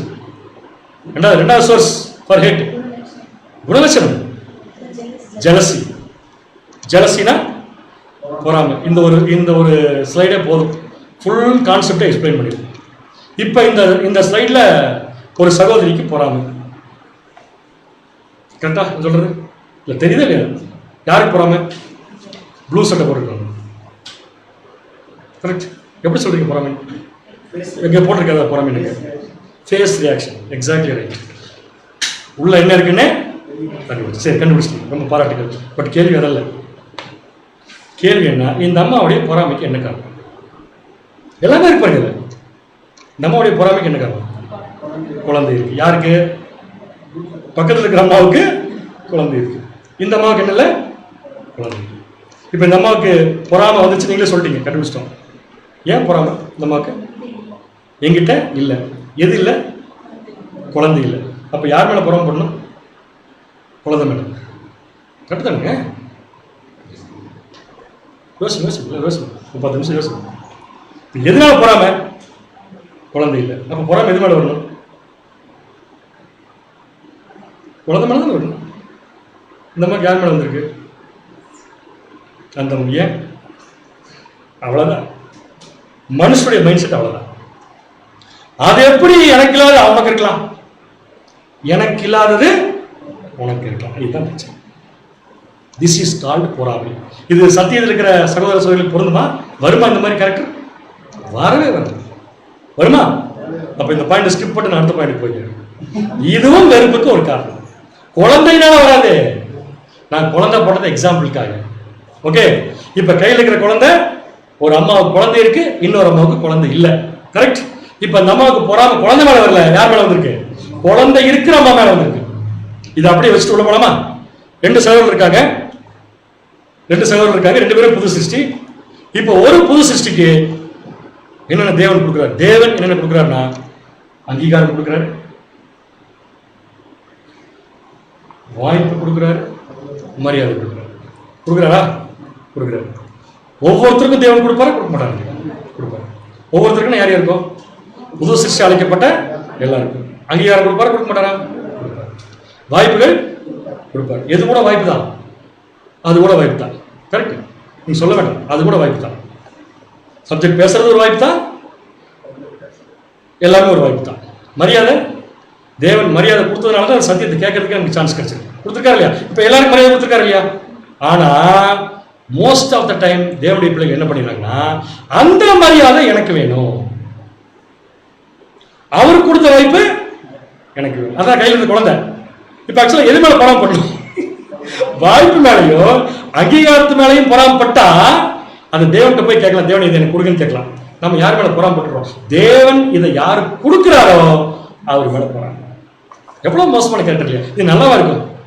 இது கொஞ்சமா நல்லா இருக்கா? எல்லாத்தையுமே ஒருத்தருக்கு யார் தான் கொடுக்குறா? இது நமக்கு நல்லா தெரியும்ல. ஒவ்வொரு புது சிருஷ்டிக்கு நல்லாவே தெரியும். நாம் இந்த நிலைமையில இருக்கிறது காரணம் யார் தான்? திருப்பி சொல்றேன், எல்லா புது சிருஷ்டிக்கும் தெரியும் நாம இன்னைக்கு இந்த நிலைமையில் இருக்கிறதுக்கு யார் தான் காரணம். அது எந்த நிலைமையா இருந்தாலும் சரி. கரெக்டா? அப்படி இருக்கிறப்ப எந்த நிலைமையை தேவன் கொடுத்திருக்காரோ அந்த நிலைமையை நம்ம நேசிக்கிறது தான் கரெக்ட். அதை விட்டுட்டு அவருக்கு கிடைச்ச அந்த அங்கீகாரம் யாருக்கு கிடைக்கணும்? எனக்கு கிடைக்கணும் அப்படின்னு எதிர்பார்த்தா அதுதான் ஒரு சகோதரனை ஆவிக்குரிய கொலை செய்தல். சோ பொறாமை அப்படிங்கிற விஷயம் ஒரு சகோதரனுக்குள்ள வருவதற்கு தேவன் இன்னொருத்தர் கொடுத்துக்கிற அங்கீகாரமா இருந்தா தேவன் கேட்பாரு, பொறாமை வந்து சகோதரனை பார்த்து, உனக்கு நான் என்ன பண்ணிருக்கேன்? அங்கீகாரம் கொடுத்துருக்கேன். உனக்கு நான் என்ன கொடுத்துருக்கேன்? வாய்ப்பு கொடுத்துருக்கேன். என் பையனுக்கு நான் என்ன வாய்ப்பு கொடுத்தேன் தெரியுமா? அவர் திருப்பி கேட்டா எப்படி இருக்கு? என் பையனுக்கு உங்களுக்காக நான் என்ன வாய்ப்பு கொடுத்தேன் தெரியுமா? பரலோகத்துல எல்லா படைப்புகளையும் வழி நடத்தி கொண்டிருக்கிற ஒரு வாய்ப்பு விட்டுட்டு உங்களுக்கு ஜீவன் கொடுக்கணுங்கிறதுக்காக, உங்ககிட்ட அடிபட்டு சாகணுங்கிறதுக்காக என் பையன் அனுப்பிச்சிருக்கேன். என் பையனுக்கு நான் கொடுத்துருக்கிற வாய்ப்பை விடவா உங்களுக்கு கம்மியா கொடுத்துருக்க வாய்ப்பு? கேட்டாருன்னு எப்படி இருக்கு நமக்கு? ஆனாலும் நம்ம எதை என்றது இல்லைன்னா அதெல்லாம் நம்ம பெருசா இருக்கிறது இல்லை. இன்னொருத்தருக்கு எதுவும் என்ன பண்ணக்கூடாது, கிடைக்காது. ஸோ இந்த மாதிரி விஷயம்தான் அவங்களை என்ன ஆகுதுன்னு பார்த்தீங்கன்னா எதிரியாக்குது, வெறுப்பை அவர்கள் மேல் என்ன பண்ணுது பார்த்தீங்கன்னா தூண்டுகிறது அப்படின்னு சொல்லி சொல்லுவாங்க. அப்போஸ்தலனாகிய பவுல் கொடுத்த ஒரு அருமையான வசனம் ரோமர் 12ஆம் அதிகாரம் 3ஆம் வசனம். ரோமர் 12ஆம் அதிகாரம் 3ஆம் வசனம். அல்லாமலும் எனக்கு அருளப்பட்ட கிருபையினாலே, எனக்கு அருளப்பட்ட கிருபையினாலே. சூப்பர் கிருபைங்க அப்போஸ்தலனாகிய பவுல். என்ன கிருபை? தேவனுடைய அப்போஸ்தலனாகும்படி அழைக்கப்பட்டதே ஒரு பெரிய கிருபை. அடுத்தது அருளப்பட்ட கிருபையினாலே நான் சொல்லுகிறதாவது உங்களில் எவனாகிலும் அர்த்தம். யாரோ ஒருத்தர் 2 பேர் இல்ல, யாரா இருந்தாலும் சரி அர்த்தம். யாரா இருந்தாலும் சரி தன்னை குறித்து எண்ண வேண்டியதற்கு மிஞ்சி எண்ணாமல், தன்னை குறித்து எண்ண வேண்டியதுக்கு மிஞ்சி அப்படின்னு என்ன அர்த்தம்? அவர் கொடுத்திருக்காரு, அவர் கொடுத்ததா கரெக்ட். அதுக்கு மிஞ்சி எண்ணம்னா கட்டாயம். ஏன் மிஞ்சி எண்றோம்? இன்னொருத்தர் கொடுக்கிறார்ல. நோ, கிடையாது. மிஞ்சி எண்ணாமல் அவனவனுக்கு தேவன் பகிர்ந்த விசுவாச அளவின்படி. சரியான பாயிண்ட். இவருக்கு இவ்வளவு கொடுத்தா கரெக்டா இருக்கு. அவனவனுக்கு தேவன் பகிர்ந்த விசுவாச அளவின்படியே தெளிந்த எண்ணமுள்ளவனாய் எண்ண வேண்டும். என்னவா இருக்க வேண்டும்? இவ்வளவு வசனம் நம்ம ஏற்கனவே படிச்சிருக்கோம்ல. ஆனாலும் சில சமயத்துல அது எனக்கு கிடைச்சிருந்தா நல்லா இருக்கும். அப்படின்னு என்ன வருதா இல்லையா? அதுக்கு என்ன காரணம்? அதுக்கு என்ன காரணம் சகோதரர் சொல்றாருன்னா, அதுக்கு வேற ஒன்றும் காரணம் இல்லை. நம்ம பிறந்த வம்சம் அந்த மாதிரி, நம்ம வம்சம் அந்த மாதிரி. என்ன வம்சம்? ஆதாமுடைய வம்சம். இல்ல, கொஞ்சம் முன்னாடி போய் பாருங்க. ஆதாமுடைய வம்சம். ஆதாமுடைய வம்சத்துல தேவன் ஆதாம் எப்படி படைச்சார்? லீடர். நெக்ஸ்ட் லீடரா இல்லையா? ஆதாம் சாதாரண லீடர் இல்லைங்க. அத்தனை விஷயத்தையும் உலகத்துக்குள்ள அவர் தான் செய்ய போறாரு. ராஜாவுக்கு மேல தெரியுமா? அது லீடருங்கிறது ராஜாவோட மேல. அப்பேற்பட்ட வாய்ப்பு கொடுத்தாரு. அந்த சந்தையில் யார் வந்திருக்கிறது? அப்ப நம்ம மனசு எதுவும் தேடும், நான் தான் லீடர் ஆகணும். பெருமை இல்லையா? சரி, லீடர் ஆகலாம் எல்லாருமே. பைபிள் சொல்ற லீடர் யார்? அதை பார்க்கலாமா? ரொம்ப பைபிள் சொல்ற லீடர் யார்? ஒருவன் அவமானப்படுவதற்கு தயாராகிறான், அவன் தான் லீடர் அப்படின்னு நான் சொல்ல. வசனம் சொல்லு. மத்தேயு 20ஆம் அதிகாரம் 27ஆம் வசனம். உங்களில் எவனாகிலும் முதன்மையானவனாய் இருக்க விரும்பினால் தேவன் கொடுக்கல, முதன்மையானவனாய் இருக்க விரும்பினால் அவன் உங்களுக்கு ஊழியக்காரனாய் இருக்க கடவன். முதல்ல என்னவா? முதல்ல ஊழியக்காரன். அப்படின்னு எது லீடர்ஷிப் குவாலிட்டி பைபிளை பொறுத்த வரைக்கும்? தேவன் என்ன கொடுக்குறத வாங்கிட்டு சத்தம் போடாம உட்காந்துருக்கும், அதுக்கு பேர் தான் லீடர்ஷிப் குவாலிட்டி. ஸோ நமக்கு தெரிஞ்ச லீடர் யாராவது பேர் சொல்லுங்க பைபிள். தேவன் கொடுக்கறத வாங்கிட்டு அப்படியே இருந்தவங்க, அதுலயே மின்னவங்க. இயேசு கிறிஸ்து எல்லாருக்கும் சொல்ற எக்ஸாம்பிள். அடுத்து யாருன்னு சொல்லி பார்த்தீங்கன்னா அப்போஸ்தலனாகிய பவுல். அப்போஸ்தலனாகிய பவுல் லீடர் இல்லையா? ஒரு கருத்து, ஒரு பெரிய டிபேட் அலுவலகத்தில், மேனேஜர் பெருசா லீடர் பெருசா? லீடர் தான் பெருசு. ஏன்? Manager can manage, leader can manage, அதுக்கு மேல கேன் எக்ஸிக்யூட். மேனேஜர் ஆகிறதுக்கு இருக்கிற குவாலிட்டிஸை விட லீடர் ஆகிறதுக்கு நிறைய குவாலிட்டி வேணும். மேனேஜர் மேனேஜ் பண்ணுவார், லீடரு மேனேஜ் பண்றதுக்கு என்ன தேவையோ அதை பிளான் பண்ணுவார். Nothing can be manage. லீடராக இருந்தால் போதும், எல்லாத்தையும் பேலன்ஸ் பண்ணிக்கலாம். பவுல் லீடரா இல்லையா? இல்லை, லீடர் தான். எப்படி லீடர்? அவர்கிட்ட போய் கேட்கலாம், எப்படி லீடரா நீங்க அப்படின்னு கேட்டால் அவர் சொல்றாரு 2 கொரிந்தியர், அது கொரிந்தியர் புத்தகத்தில் கட்டாயமா இருக்கும், சந்தேகமே இல்லை. 2 கொரிந்தியர் 11ஆம் அதிகாரம் 19ஆம் வசனம். 2 கொரிந்தியர் 11ஆம் அதிகாரம் 19ஆம் வசனம். நீங்கள் புத்தியுள்ளவர்களாய் இருந்து புத்தி இல்லாதவர்களை சந்தோஷமாய் சகித்திருக்கிறீர்களே. கடைசியில் படிங்க. சகித்திருக்கிறீர்கள். யார் நம்ம என்ன நறுக்குன்னு ஊசி போடுற மாதிரி இன்ஜெக்ஷன். என்ன சொல்றீங்களா? நீங்க நல்ல புத்திசாலிகள் தெரியும். ஆனா நீங்க புத்திசாலிகள் எதில் காமிக்கணும்னா, சபையில சில பேர் கொஞ்சம் புத்தி இல்லாம இருப்பாங்கல்ல, அவங்க சொல்றத நீங்க சகிச்சிருக்கீங்களா? நீங்க யூ ஆர் தி லீடர். நீங்க சகிச்சுக்க, நீங்க தான் லீடர். அவரு அடுத்தது 20ஆம் வசனம். ஒருவன் உங்களை சிறையாக்கினாலும் ஒருவன் உங்களை பட்சித்தாலும் ஒருவன் உங்களை கைவசப்படுத்தினாலும் ஒருவன் தன்னை உயர்த்தினாலும் ஒருவன் உங்களை முகத்தில் அறைந்தாலும் சகித்திருக்கிறீர்களே. கடைசியில அது வரல, பரவாயில்ல. ஒருவன் உங்களை முகத்தில் அறைந்தாலும் சகித்து. யார் லீடர்? இருப்ப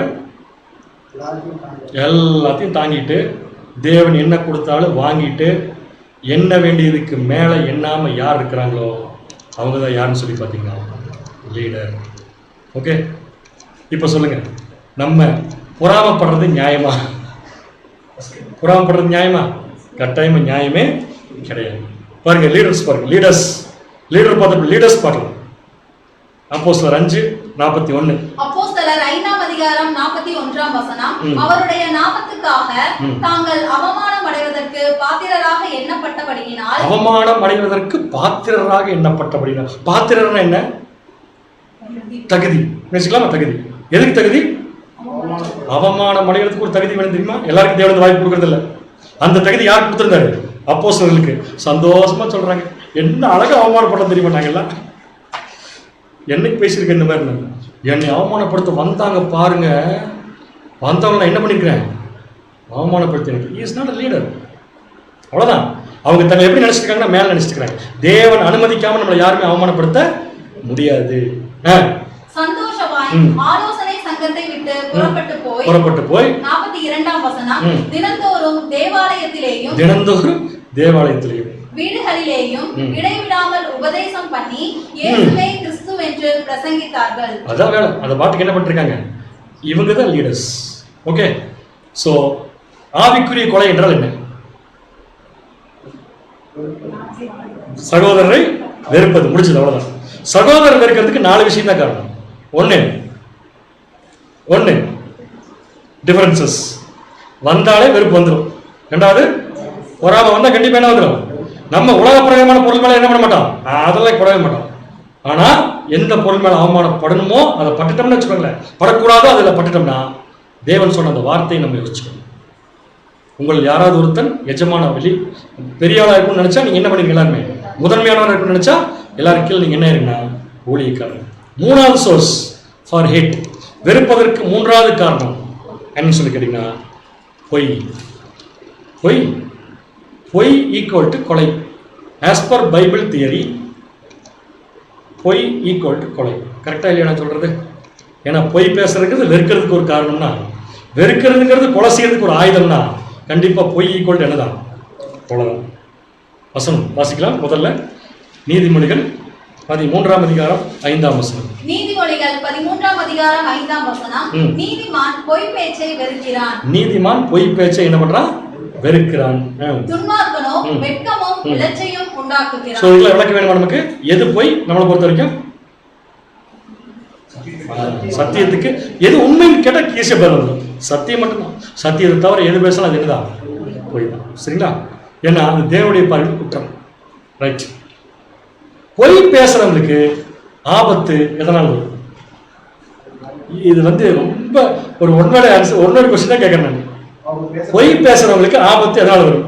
அவங்க பேசுற பொய் நல்லா தெரியுது நமக்கு. ஒருத்தர் பொய்ய பேசிட்டு அந்த பொய்யை சமாளிக்கிறதுக்கு 25 பொய் பேச வேண்டிய வருது. அப்படி வராம இருக்கணும்னா என்ன பேசக்கூடாது? பொய் சுத்தமா பேசக்கூடாது. வாசிக்கலாம். நீதிமொழிகள் 17ஆம் அதிகாரம் 20ஆம் வசனம். நீதிமொழிகள் 17ஆம் அதிகாரம் 20ஆம் வசனம். மாறுபாடான இருதயம் உள்ளவன் நன்மையை கண்டடைவதில்லை. புரட்டு நாவு உள்ளவன் தீமையில் விழுவான். புரட்டு நாவு, இதுதான் தீமைக்கு பொய்க்கு சரியான டெஃபினிஷன். புரட்டு நாவு உள்ளவன் தீமையில் விழுவான். புரட்டு நாவுன்னா மாத்தி மாத்தி பேச. இப்ப மாத்தி மாத்தி பேசுறது என்னதான்? பொய் தான். அப்படி பேசுறவன் எதுல விழுந்துருவான்? தீயில விழுந்துருவான், தீமையில விழுந்துருவான். சோ அவனே அவனுக்கு என்ன வச்சுக்கிறான்? ஆபத்தை வெடி வச்சுக்கிறார். வாசிக்கலாம் பாரு. கொலோசியர் 3ஆம் அதிகாரம் 8ஆம் வசனம். கொலோசியர் 3ஆம் அதிகாரம் 8ஆம் வசனம். இப்பொழுதோ கோபமும் மூர்க்கமும் பொறாமையும் உங்கள் வாயில் பிறக்கலாகாத தூஷணமும் வம்பு வார்த்தைகளும் ஆகிய இவைகளை எல்லாம் விட்டு விடுங்கள். அடுத்தது 9ஆம் வசனம். ஒருவருக்கொருவர் பொய் சொல்லாதிருங்கள். ஒருவருக்கொருவர் என்ன சொல்லாதீங்க? பொய் சொல்லாதீங்க. இப்போ நிறைய பேர் சந்தேகம் வந்துரு. பொய் பேசுறதுனால ஒரு சகோதரனை வெறுக்கலாம். கூட்டாளிகளை கரெக்டா? பொய் பேசுறதுனால ஒரு சகோதரனை வெறுக்க வேண்டிய சூழ்நிலை வருமா கேட்கிறேன். கட்டாயம் வரும். ஏன்? நம்ம பேசுறது பொய்னு ஒரு கண்டுபிடிச்சிருக்காரு. பிடிச்சிருக்க கண்டுபிடிச்சா என்ன வந்து வருமான அப்புறம் என்ன பண்ண இருப்போம்? அதை எப்படி என்னை பத்தி நீ சொல்லலாம் அப்படின்னு ஆரம்பிச்சு அதுக்கு ஒரு 15 பொய். கடைசியில பொய் மேல பொய் போட்டு பொய் ஸ்கொயர் பொய் கியூப் ஆகி அது கடைசியில பொய்யே வாழ்க்கைய போய் அது அவங்க வாழ்க்கைக்கு என்ன பார்த்தீங்கன்னா இடரலாக. நான் ஒரு கேரக்டர் பத்தி சொல்ல போறேன். பொய் பேசுறதுனால அவருக்கே ஆபத்தா விளைஞ்ச ஒரு கேரக்டர் பழைய ஏற்பாட்டில். தரேன். நமக்கு நல்லா தெரிஞ்ச ஒரு சம்பவம். அந்த சம்பவம் பேசிக்கல படிக்கக்கூடிய ஒரு சம்பவம். அதுல ஒரு தீர்க்கதரிசி இருந்தாரு. அந்த தீர்க்கதரிசியை தேடி வெளிநாட்டிலிருந்து ஒரு குஷ்டரோகி வந்தார். அவர் பேரு நாகமான். கரெக்ட். நாகமான் நேரம் எலிசா வீட்டுக்கு வந்தாரு. எலிசா கதவை கூட என்ன பண்ணல, திறக்கல. கோவப்பட்டு அவர் சொன்ன வார்த்தையை கேட்டு கோவப்பட்டு திருப்பி போனாரு. திருப்பி போறப்ப யோசிச்சாரு, மூழ்கி எந்திரிச்சாரு, குணமானாரு. சந்தோஷத்தோட யார் தேடி வந்தார்? நாகமான் எலிசா தேடி வந்தார். இப்ப எலிசா வெளியே வர்றாரு. வெளியே வந்த உடனே நாகமான் ரொம்ப ஆசை என்ன பண்ணாருன்னா, தன்கிட்ட இருக்கக்கூடிய அந்த பொருள்களை போற யாருக்கு அவர் கொடுக்கறதுக்கு ஆசை எலிசா கொடுக்கும். எலிசா என்ன சொன்னாரு? இதை வச்சுட்டு ஒண்ணு நீ ஒண்ணு குணமாகல, இதை பெருசா நினைச்சில, இது பெருசுல நீ இப்ப நினைச்சுக்கோன்னு சொல்லிட்டு அவர் கொண்டு வந்த பொருளை பூரா அவர்கிட்ட கொடுத்து அப்படியே அனுப்புறாரு. இப்ப அங்க ஒருத்தர் இருக்காரு, இந்த புரட்டனாவு யாரு? கேஎஸ். அவர் என்ன பண்றாரு? கொஞ்சம் தூரம் போனதுக்கு அப்புறம் அப்படியே வர்றாரு. யாரை பாக்குறதுக்கு? நாகமான பாக்குறதுக்கு வந்து என்ன சொல்றாரு? எங்க எஜமான்னு கொஞ்சம் என்ன பண்ணாரு? 2-3 பேர் தேவைப்படுது, வாங்கிட்டு வர சொல்றான்னு சொல்லி என்ன சொன்னாரு? பொய் சொன்னார். வாசிக்கலாம் பாருங்க. 2 ராஜாக்கள் 5ஆம் அதிகாரம் 22ஆம் வசனம். 2 ராஜாக்கள் 5ஆம் அதிகாரம் 22ஆம் வசனம். அதற்கு அவன், சுகசெய்திதான். சுகசெய்தி என்னப்பா வந்திருக்கீங்க கேட்டா ஒண்ணும் பிரச்சனை இல்லை, நீங்க பயப்படாது, சுகசெய்திதான். தீர்க்கதரிசிகளின் புத்திரரில் 2 வாலிபர் இப்பொழுதுதான் எப்பிராயீம் மலை தேசத்திலிருந்து என்னிடத்தில் வந்தார்கள். அவர்களுக்கு 1 தாலந்து வெள்ளியையும் 2 மாற்று வஸ்திரங்களையும் தர வேண்டும் என்று கேட்க என் எஜமான் என்னை அனுப்பினார் என்றார். இது பொய்யா இல்லையா? பொய். எவ்வளவு கேட்கிறாரு? கொஞ்சம் தான். எவ்வளவு கேட்டாரு? 1 தாலந்து வெள்ளி 2 மாற்று வஸ்திரம் என்ன பண்ணுங்க தர சொல்லி யார் சொன்னதா சொல்றாரு? இப்ப சொல்லுங்க, இந்த வேலைக்காரனுக்கு வெறுப்பு இருக்கா இல்லையா? வெறுப்பு இருக்கு. நீங்க யோசிச்சு பாருங்க, வெறுப்பு இருக்கா இல்லையா? கட்டாயமா வெறுப்பு இருக்கு. யார் மேல வெறுப்பு இருக்கு? எலிசா மேல. அப்ப என்ன வெறுப்பு இருக்கு எலிசா மேல? விவரம் கிட்ட மனுஷன் இருக்கு. எத்தனை வருஷம் வேணாலும் அது கிடைக்குமா? இது சரி வண்டி இல்ல, வாங்கிக்க. டாக்டர் ஃபீஸ் தானே. டாக்டர் ஃபீஸ் வாங்குறது தப்பா அப்படின்னு என்ன மனசுக்கு வந்துருச்சு. ஆனா எலிசாவுடைய எண்ணமே வேற கம்ப்ளீட்டா. இவர் எலிசாவுடைய மைண்ட் செட்டோட தன் மைண்டை மேட்ச் பண்ணாம வெறுத்து போய் உனக்கு கிடைக்காட்டி பரவாயில்ல, யார் கிடைச்சா போதும், எனக்கு கிடைச்சா போதுன்ட்டு அவர் வேற யூஸ் பண்ணி வாங்க போனார். இவர் வேற யூஸ் பண்ணி என்ன கிடைச்சிருக்கு? நான் மாட்டேன். ஒன்று கிடைச்சிருக்கும், 2 நல்ல முதுகுல கிடைச்சிருக்கும். அப்ப யார் வேற யூஸ் பண்றாரு? எலிசா வேற யூஸ் பண்ணி வாங்கிச்சு இல்லையா? வாங்கிட்டு நேரம் வீட்டுக்கு போயிட்டாரு. இப்ப இந்த விஷயம் யாருக்கு தெரிஞ்சு வச்சு? எலிசாக்கு தெரிஞ்சு வச்சு. இப்ப பாருங்க, வெறுப்பு அதிகமாக பாருங்க. எலிசா வெறுப்பு என்ன இது? ஏன்னா எலிசா கண்டுபிடிச்சிட்டாரு வெறுப்புன்னு அதிகமாக இருக்கு. அந்த வெறுப்புல என்ன பேசுறாரு பாருங்க. 2 ராஜாக்கள் 5ஆம் அதிகாரம் 25ஆம் வசனம். 2 ராஜாக்கள் 5ஆம் அதிகாரம் 25ஆம் வசனம். பின்பு அவன் உள்ளே போய் தன் எஜமானுக்கு முன்பாக நின்றான். யாரு? கேயாசி போய் நின்றான். கேயாசி, எங்கே இருந்து வந்தாய் என்று எலிசா அவனை கேட்டதற்கு அவன், உமது அடியான் எங்கும் போகவில்லை என்றான். இதுக்கு பேர் என்ன? யார் மேல வெறுப்பு இருக்கு? கம்ப்ளீட்டா எலிசா மேல வெறுப்பு. இப்ப ரிசல்ட் என்ன? ரிசல்ட் இருந்தீங்களா? நாகமான் குணமாய் போயிட்டாரு. நாகமானுக்கு பிடிச்சது குஷ்டம் யாருக்கு பிடிச்சிருச்சு? கேஎஸ் பிடிச்சிருச்சு. வாசிங்க 2 ராஜாக்கள் 5ஆம் அதிகாரம் 27ஆம் வசனம். 2 ராஜாக்கள் 5ஆம் அதிகாரம் 27ஆம் வசனம். ஆகையால் நாகமானின் குஷ்டரோகம் உன்னையும் உன் சந்ததியாரையும் என்றென்றைக்கும் பிடித்திருக்கும் என்றான். அப்ப குஷ்டரோகம் வரதுக்கு என்ன காரணம் தெரிஞ்சு வச்சிருங்க. என்னதான் காரணம்? கட்டாயமா தப்பு செஞ்சாதான் குஷ்டரோகம் வருகிறது தெரிஞ்சு போச்சு. இதுல முக்கியமான தப்பு என்னன்னு சொல்லி பாத்தீங்கன்னா, அவர் பேசின அந்த பொய். இப்ப கேஎஸ்சி நம்ம மறக்கணும். ஏன் மறக்க மாட்டோம்? ஏன்னா அவர் பேசுற பொய். அதே மாதிரிதான் ஒரு தடவை நம்ம பொய் பேசணும்னு தெரிஞ்சிருச்சுன்னா எல்லாரும் மனசுக்குள்ள எதாவது ரெக்கார்ட் ஆகும், நம்ம பேசுன பொய். அதனால் நாம் எல்லாரையும் வெறுப்போம். அப்படி வெறுப்பது என்பதுதான் ஆவிக்குரிய கொலை. ஆவிக்குரிய 3 சோர்ஸ் பார்த்தாச்சு. ஒரு சோர்ஸ் டிஃபரன்சஸ், 2வது சோர்ஸ் பொறாமை, 3வது சோர்ஸ் பொய், 4வது முக்கியமான சோர்ஸ் காசிப், புறம் கூறுதல். புறம் கூறுதல் என்பது ஏன் மனிதர்களுக்கு வருகிறது? இந்த ஹேபிட் சும்மா மனசுல வரத சொல்லுங்க. புறம் கூறுற ஹேபிட் ஏன் மனுஷனுக்கு வருது? மனுஷனுக்கு கூடாது, சகோதர சகோதரிகளுக்கு வருது. என்ன காரணம்? இன்ட்ரெஸ்ட். இன்ட்ரெஸ்ட் இது நல்லா இன்ட்ரெஸ்டிங்கா இருக்கு கேட்கறது. இன்ட்ரெஸ்ட் இல்லை. இன்ட்ரெஸ்ட்னா ஒருத்தர் புறம் கூறுறதை கேட்கறதுக்கு இன்னொருத்தருக்கு இன்ட்ரெஸ்ட் இருக்கலாம். நான் கேட்கறது புறம் கூறுறதுக்கு என்ன காரணம் கேட்கிறேன். என்ன காரணம்? நேற்று சப்ஜெக்ட்ல பார்த்தோம் அந்த வசனத்தை. அதே வசனத்தை கோட் பண்ணி தான் சகோதரனுக்கு சொன்னார். நேற்று என்ன சப்ஜெக்ட் பார்த்தோம் அதை மாதிரி ஞாபகம் தெசலோனிக்கே.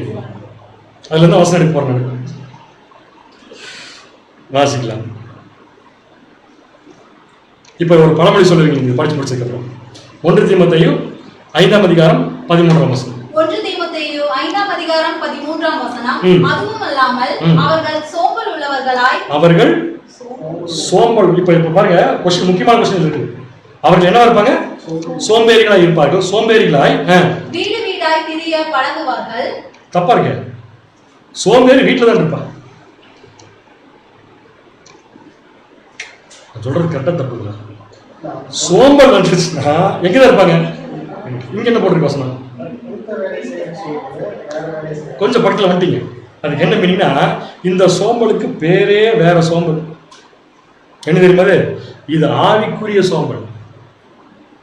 ஆவிக்குரிய விஷயம் செய்யறதுக்கு சோம்பேறித்தனம்.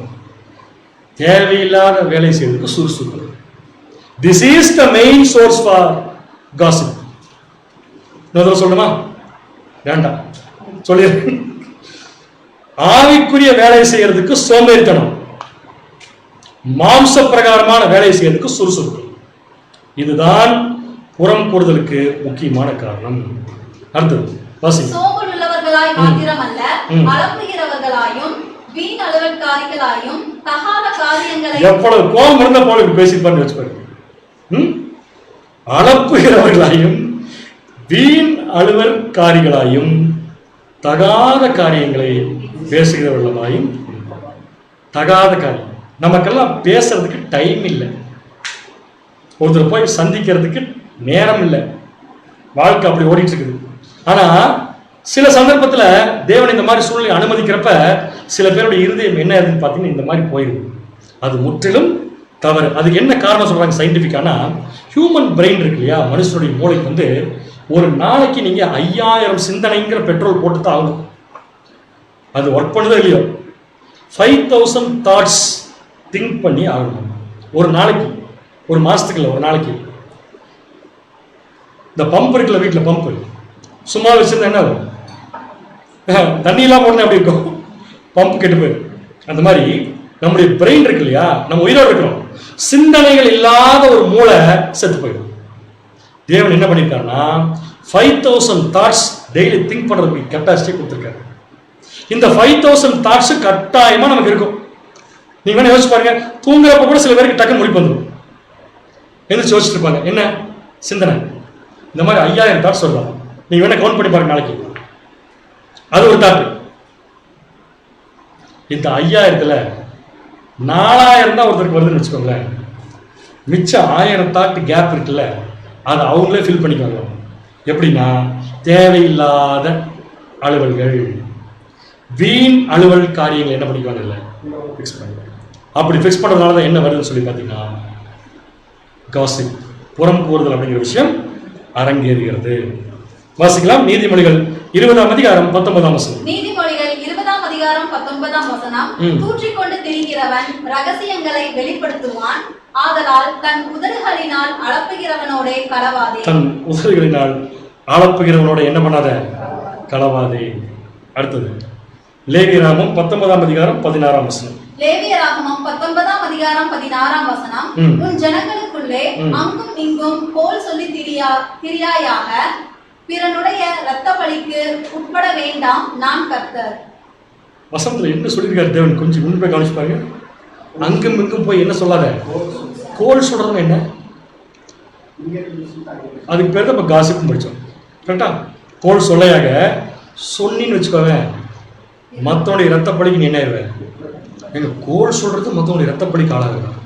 ஆமா, நான் சொல்ற ஒரு தேவையில்லாத பேச்சு ஒரு சகோதரனை ஆவிக்குரிய கொலை செய்ய வைக்குதுன்னா அது என்ன படிதான்.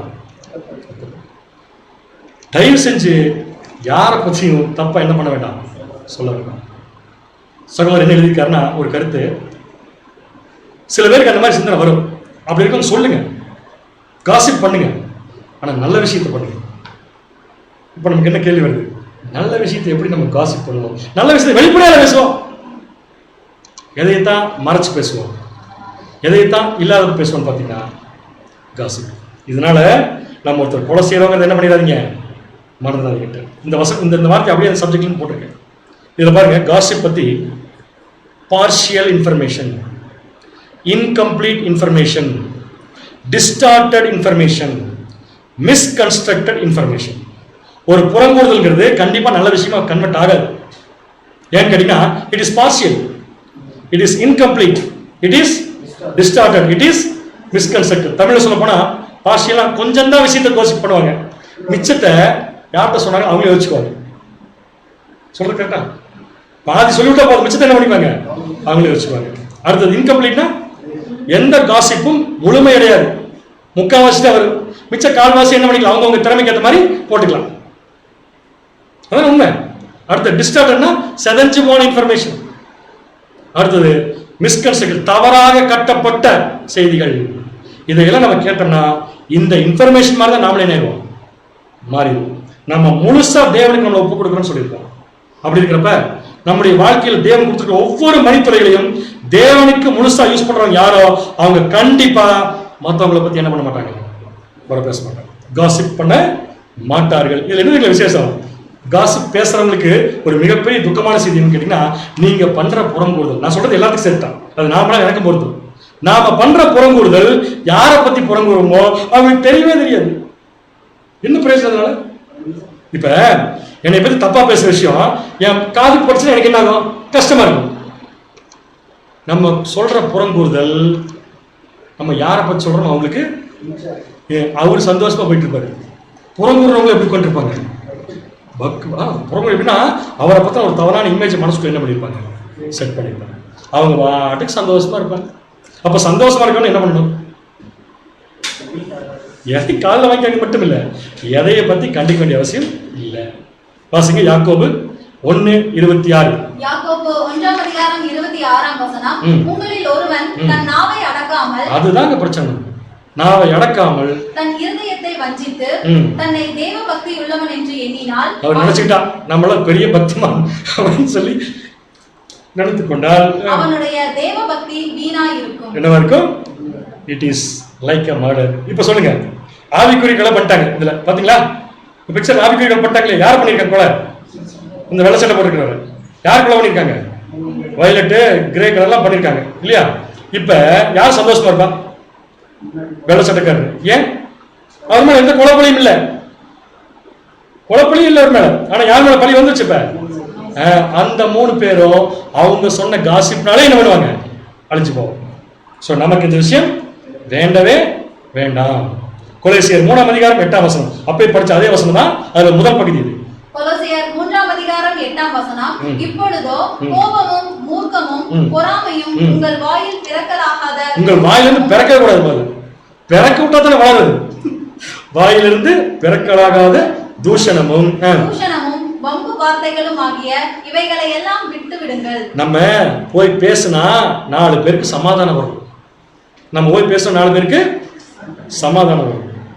நம்ம பேசி 4 பேருடைய சமாதானத்தை என்ன பண்ணக்கூடாது, நம்ம கெடுக்கக்கூடாது. சிம்பிளா முடிச்சிடலாம் காசிப் பொறுத்தவரை. அப்போஸ்தலனாகிய பவுலுடைய வாழ்க்கையை யோசிச்சு பாருங்க, அதுக்கு பின்னாடி வந்த அப்போஸ்தலருடைய வாழ்க்கையை யோசிச்சு பாருங்க, அதுக்கு பின்னாடி வந்த சகோதரருடைய வாழ்க்கையில யோசிச்சு பார்க்கலாம். இயேசு கிறிஸ்துடைய வாழ்க்கையை யோசிச்சு பாருங்க. எங்கேயாவது ஒரு இடத்துல இந்த மாதிரி ஒரு கேரக்டருடைய ஒரு சின்ன ஒரு துளி வந்திருக்கும் அவங்ககிட்ட இருந்து. அதனாலதான் அவங்களாம் கொலை செய்யாம அவங்கெல்லாம் மற்றவங்களுக்கு ஜீவனை கொடுத்துட்டு போயிட்டாங்க. நாம இந்த காரியங்களை செய்யறப்ப நம்ம என்ன நிலைமைக்கு தள்ளப்படுறோம்னு பார்த்தீங்கன்னா, கொலை செய்யணும். இந்த நாளை எப்படி மறக்கிறது? முதல்ல நாளை ஞாபகப்படுத்திக்கலாம், அப்புறம் மறக்கலாம். என்னென்ன டிஃபரன்சஸ் இருக்குமா இருக்காதா? கட்டாயமா இருக்கு. நாம போய் இன்னொருத்தர் இப்படித்தான் இருக்குன்னு நினைக்க, அதுதான் முதல் வெறுப்புக்கு காரணம். 2வது பொறாமை. வரலாமா? வரக்கூடாது. பொறாமை வரலாமா? வரக்கூடாது. ஏன் வருது? நம்மளை நம்ம ஓவரா நினைச்சுக்கிறது. அவரு கொடுத்ததால எனக்கு வேணும்னு நினைச்சுக்கிறது, எனக்கு கொடுத்தது அவருக்கு இல்லைன்னு நினைச்சுக்கிறது. இதெல்லாம் தப்பு. அடுத்தது பொய். பொய் என்ன ஆகும்? யார் பேசுறாங்களோ அவங்களையே மற்றவங்க மேல வெறுப்படை வச்சது. 4வது புறங்கூறுதல். அதை பத்தி ஃபுல்லா டீட்டெயிலாக படிச்சாச்சு. ஃபுல் பண்ணிருங்க. டேங்க் ஃபுல் பண்ணணும்னு வச்சுக்கோங்களேன், பிரச்சனையே இல்லை, அது பாட்டுக்கு வண்டி ஓடிட்டு இருக்கு. டேங்க் ஃபில்லாக வந்து ஃபில் பண்ண நினைப்போம், அதுக்கு நிறைய மிஸ்கன்ஸ்ட்ரக்டட் இன்ஃபர்மேஷனை உள்ள போட்டோம்னா அது காசிப் என்னன்னு பார்த்தீங்கன்னா கன்வெர்ட் ஆகிடும். ஓகே, இதெல்லாம் எப்படி சரி பண்ணுறது? மருந்து என்ன? இந்த 4 ஒருத்தருக்கு வந்துருச்சு, இந்த 4ல் 1 வந்துருச்சு. 1 வந்தாலும் தப்பு தான். கரெக்டா? என்ன பண்ணுறது? நிறைவானது பக்கத்தில், ஆல்மோஸ்ட் பக்கத்தில் வண்டி. சிம்பிளாக பண்ணிட்டா போதுங்க, வேற ஒன்றும் பண்ண வேண்டாம். எப்படி அன்பு செலுத்துவதுங்கிற ஒரு புஸ்தகம் இருக்கு. மற்றவர்கள் மேல் எப்படி அன்பு செலுத்துவது என்ற ஒரு புஸ்தகம் இருக்கு. அந்த புஸ்தகம் வாங்கி படிச்சோம். அந்த புஸ்தகம் எங்க கிடைக்குதுன்னா தெரியல, நோட் படிங்க, அட்ரஸ் சொல்றேன். நம்முடைய சகோதரர் என்ன அருமையான கேரக்டர். ஒவ்வொரு கேரக்டரும் ஒரு கனி. அந்த கனிகளை வளர்த்துக் கொள்றதுக்கு நம்ம என்ன பண்ணணும்? முயற்சி செய்யணும். என்ன ஆச்சுக்கணும்? கனி வருவதற்குரிய சூழ்நிலை தேவன் ஏற்படுத்திக் கொடுக்கிறார். கனி ப்ரொடியூஸ் ஆகிறதுக்குரிய சூழ்நிலை தேவன் ஏற்படுத்திக் கொடுக்கிறார். கனிகளா இருக்கிறமா இல்லையாங்கிறத இப்ப நம்ம பார்க்கணும். நிறைய கொடுக்கலாம் கனி, ஆனா அந்த கனி சுத்தமானதா இருக்கும். நேற்று படிச்சவங்க, நேற்று முந்தானே சுத்தமானதா இருக்கும். பரத்திலிருந்து வரக்கூடிய ஞானமும் முதலாவது சுத்தமானதா இருக்கும். எல்லா நற்கனிகளால் நினைச்சிருக்கணும். அப்படிப்பட்ட ஒரு கேரக்டர் தான் தேவன் நம்மகிட்ட எதிர்பார்க்கிறார். அந்த ஒரு விஷயத்தை நம்ம மேற்கொள்ளும் போது ஆட்டோமேட்டிக் எல்லாத்தையும் ஜெயிச்சிடலாம். வாசிக்கலாம் பாருங்க. 2 கொரிந்தியர் 12ஆம் அதிகாரம் 20ஆம் வசனம். 2 கொரிந்தியர் 12ஆம் அதிகாரம் 20ஆம் வசனம். ஆகிலும் நான் வந்து உங்களை என் மனதின்படி இருக்கிறவர்களாக காணாமலும் இருப்பேனோ என்று விரோதங்கள் நானும் உங்கள் மனதின்படி இருக்கிறவர்களாக காணப்படாமலும் இருப்பேனோ என்று விரோதங்கள், வைராக்கியங்கள், கோபங்கள், வாக்குவாதங்கள், புறக்கூறுதல், கோல் சொல்லுதல், இருமாப்பு, கலகங்கள் ஆகிய இவைகள் உங்களுக்குள்ளே உண்டாயிருக்குமோ என்று பயம் பாருங்க பவுலுக்கு. உங்களுக்குள்ள இதெல்லாம் உண்டாயிருக்குமோ என்றும். 1ஆம் வசனம். மறுபடியும் நான் வருகிற போது என் தேவன் உங்களிடத்தில் என்னை தாழ்த்தும்படிக்கு, சரியான பாயிண்ட், என்னை நான் உங்க முன்னாடி தாழ்த்தும்படிக்கு முன் பாவம் செய்தவர்களாகிய அநேகர் தாங்கள் நடப்பித்த அசுத்தத்தையும் வேசித்தனத்தையும் காம விகாரத்தையும் விட்டு மனம் திரும்பாமல் இருக்கிறதை குறித்து நான் துக்கப்பட வேண்டியதா இருக்குமோ என்று பயந்திருக்கிறேன். அப்போஸ்தலனை போல பயப்படுற யாரை பார்த்து? நம்மளை பார்த்தா அங்கே கொரிந்து சபையில் என்ன பயம் தெரியுமா? நான் வரும்போது நான் எதெல்லாம் உங்ககிட்ட இருக்கக்கூடாதுன்னு சொன்னோம், எதெல்லாம் நீங்கள் விட்டுட்டு வந்திருந்தீங்களோ அது உங்ககிட்ட திருப்பி இருக்குமோ அப்படின்னு சொல்லி என்ன பண்ணிட்டு இருக்கேன்? நான் பயந்துட்டு இருக்கேன். தயவு செஞ்சு என்ன பண்ணிருங்க, இதையெல்லாம் விட்டுருங்க. இதெல்லாம் எதுக்கு நமக்கு? எதுக்கு? என்ன பிரயோஜனம் நமக்கு? இதெல்லாம் என்ன தெரியுங்களா? காசிப், பொறாமை, இதெல்லாம் மாம்சத்துக்கு நம்ம போடுற தீனி. அந்த தீனியை போட்டு மாம்சத்தை வளர்த்தணும்னு வச்சுக்கோங்களேன், அந்த மாம்சம் நம்முடைய புதிய மனுஷனை கொல்லும். நம்ம வளர்த்த வேண்டியது புதிய மனுஷன். கரெக்டா? புதிய மனுஷனை வளர்த்ததுக்கு என்ன போடணும்? சத்தியங்கிற சாப்பாடு போடணும். பழைய மனுஷனை வளர்த்ததுக்கு என்ன பண்ணணும்? புறம்போடுங்கிற சாப்பாடு போடணும், வெறுக்கிறதுங்கிற சாப்பாடு போடணும். இந்த சாப்பாடுலாம் போட மட்டும் சரீரம் செத்து போயிருமா இல்லையா? இந்த சரீரம் செத்து போச்சுன்னா புதிய மனுஷன் பொழைச்சி வரும் இல்லையா? அப்போ புதிய மனுஷனை பொழைக்க வைக்கிறதுக்கு என்ன பண்ணணும்? சத்தியத்தை மட்டும் சாப்பிட்டு மற்றது பூரா என்ன பண்ணிடணும்? விட்டு விலகு. என்ன தெரியுங்களா ஆச்சரியம்? நான் ஒரு சகோதரனுக்கு கொடுக்குற கிறிஸ்துவ போடுறதுனால எனக்கு என்ன பிரயோஜனம்? என்ன தெரியுமா பிரயோஜனம்? பிரயோஜனம் இல்லை, ஆனால் ஒரு ஆபத்தை நான் ஏற்படுத்திட்டு இருக்கிறேன். என்ன ஆபத்து சொல்லுங்க? என்னை நானே கொண்டுட்டு இருக்கிறேன். அதை மறந்துடக்கூடாது. அதனால பவுல் சொல்றாரு ரோமர் 12:5 ரோமர் 12ஆம் அதிகாரம் 5ஆம் வசனம். அநேகராகிய நாமும் கிறிஸ்துவுக்குள் ஒரே சரீரமாய் இருக்க. என்ன இருக்க? அப்ப ஒரே சரீரத்துல இன்னொன்னு என்ன பண்ணுதாமா? கொலை பண்ணுதாமா? அப்படி இருக்க ஆகாது. ஆனா அப்படி செய்யக்கூடாதுங்கிறத அவர் சொல்றாரு. சரீரமா இருக்க ஒருவருக்கொருவர் அவயவங்களாய் இருக்கிறோம். நாம் ஒருவருக்கொருவர் என்ன இருக்கிறோம்? நாம் ஒருவருக்கொருவர் அவயவங்களா இருக்கிறோம்.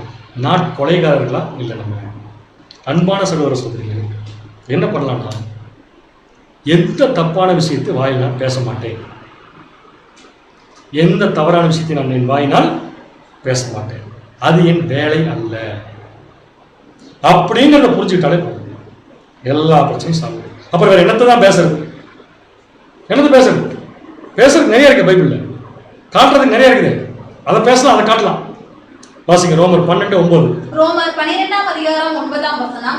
உங்கள் அன்பு மாயமற்றதாய்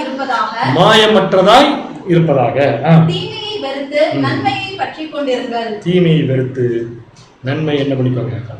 முடிச்சுக்கோங்க. சொல்றாங்க. கரெக்டுங்களா? இப்ப சொல்லுங்க, ஆவிக்குரிய கொலைன்னு என்ன? ஒரு சகோதரனை வெறுக்கிறது. சிம்பிளா முடிச்சது. வெறுக்கிறதுக்கு என்ன காரணம்?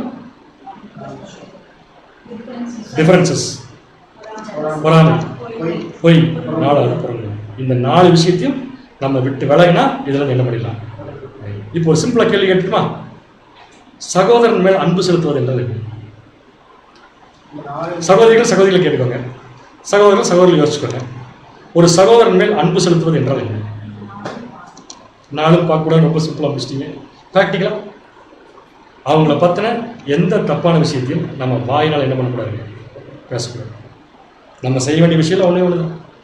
அவங்கள பற்றி தப்பாக இருந்தாலும் சரி, நல்லதாக இருந்தாலும் சரி, நம்மளை பொறுத்த வரைக்கும் என்னைய தேவன் எந்த நிலைமைக்கு கொண்டு போகணும்னு நினைக்கிறேன், அதில் தான் கரெக்டாக போயிட்டுருக்கேன்.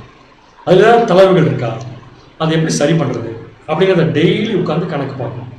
அப்படி பார்க்குறவங்களுக்கு தெரியும் நம்ம எவ்வளோ பின்தங்கி இருக்கோம்ட்டு. பின்தங்கி இருக்கிறவங்க முன்னேறுவதற்கு தேவன் ஒவ்வொரு நாளும் சத்தியத்தை கொடுத்துட்ருக்காரு. இதெல்லாம் வாங்கி நம்ம பிரயோஜனப்படுத்திட்டு நம்முடைய வாழ்க்கையை கரெக்டாக முடிக்கலைன்னா, அன்பான சகோதரர்களே, தேவனுக்கு எந்த நஷ்டமும் இல்லை. நாம் நல்லபடியாக தேவனுடைய அவர் நமக்கு ஏற்படுத்தி வச்சிருக்கிற அந்த வாய்ப்புகளுக்கு போய் சேரணும்னா ஆவிக்குரிய கொலைங்கிற விஷயத்தை நம்ம என்ன பண்ணிடக்கூடாது, செய்துவிட கூடாது அப்படிங்கிறத நினைச்சிட்டு தேவன் தாமே நம் அனைவரையும் ஆசீர்வதித்து வழிநடத்துவார்கள்.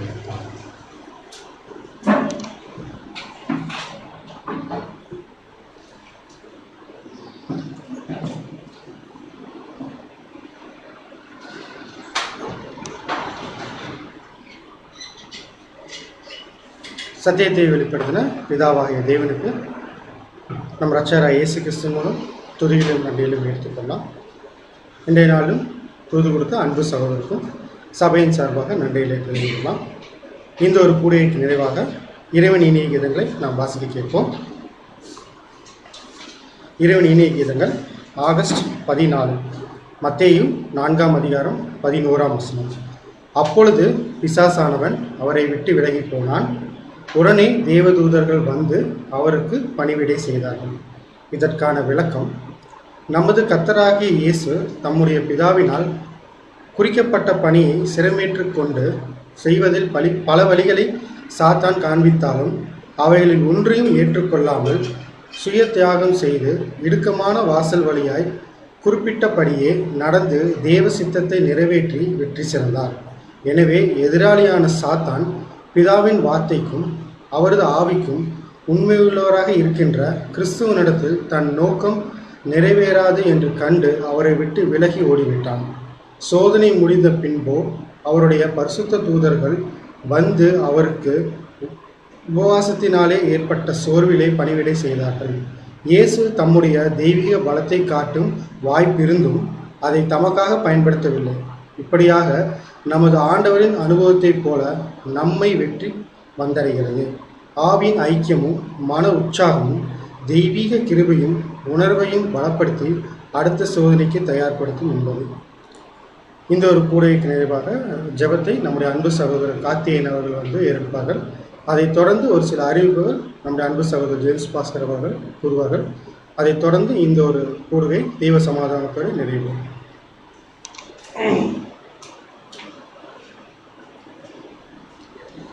ஜெபம் செய்வோம்.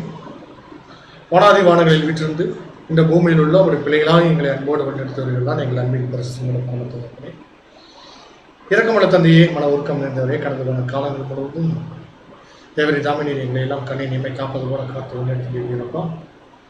இந்த நாளிலும் கூட எங்கள் அன்பு சகோதர வாயிலாக நாங்கள் கேட்டு பெற்றுக்கொண்ட சத்தியங்களெல்லாம் எங்களுடைய மனதில் வைத்து இன்னும் வருங்காலங்களிலே இந்த சத்திய பாடத்தை நாங்கள் கிரியை வெளிப்படுத்த தேவன் தாமே கிருபை செய்ய வேண்டுமாய் கூட சொல்லியிருக்கோம்ப்பா. கடைசி காலத்திலே வாழ்ந்து கொண்டிருக்கிற நாங்கள் எங்களுடைய துர்க்கிரைகள் எல்லாம் நாங்கள் மாற்றிக்கொண்டு தேவனும் உங்களுக்கு ஒரு பிரியமுள்ள வாழ்க்கையை இந்த பூமியிலே வாழ கிருபை செய்ய வேண்டுமாக நிகழ்ச்சியை நாங்கள் சகோதர அன்பிலும் ஐக்கியத்திலும் மென்மேலும் பலப்பட தேவன் தாமே நீர் எங்களையெல்லாம் உங்களுடைய சத்திய வசனத்தினால் நீங்கள் வழிநடத்த வேண்டுமாக கூட நிகழ்ச்சியை கொடுத்தோம். தொடர்ந்து மீண்டுமாக உங்களுடைய சமூகம் நோக்கி வரும் வரை உங்களுடைய நேசக்கரம் எங்கள் ஒருவரோடு கூட நீங்கள் வழிநடத்த வேண்டுமாய் என்னுடைய கர்த்தரும் இரட்சகருமாக இருக்கிற இயேசு கிறிஸ்து வழியாக ஜெபிக்கிறவர்கள் வேண்டியதாக.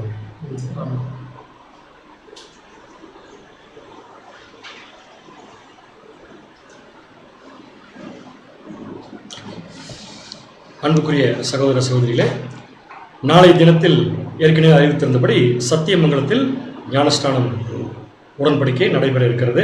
நம்ம யாரும் அநேகம் பேர் கலந்து கொள்ளக்கூடிய சூழ்நிலை இல்லாதனால சகோதர சகோதரிகள் அனைவரும் ஞானஸ்தானம் எடுக்கக்கூடிய சகோதர சகோதரிகளுக்காக நம்முடைய தனிப்பட்ட ஜெபங்களை ஜெபித்துக் கொள்ளும்படியாக உங்களை அன்புடன் கேட்டுக்கொள்கிறோம். மீண்டும் நாளை மாலை 7:15 நாம் சத்தியத்தோடு சந்திப்போம்.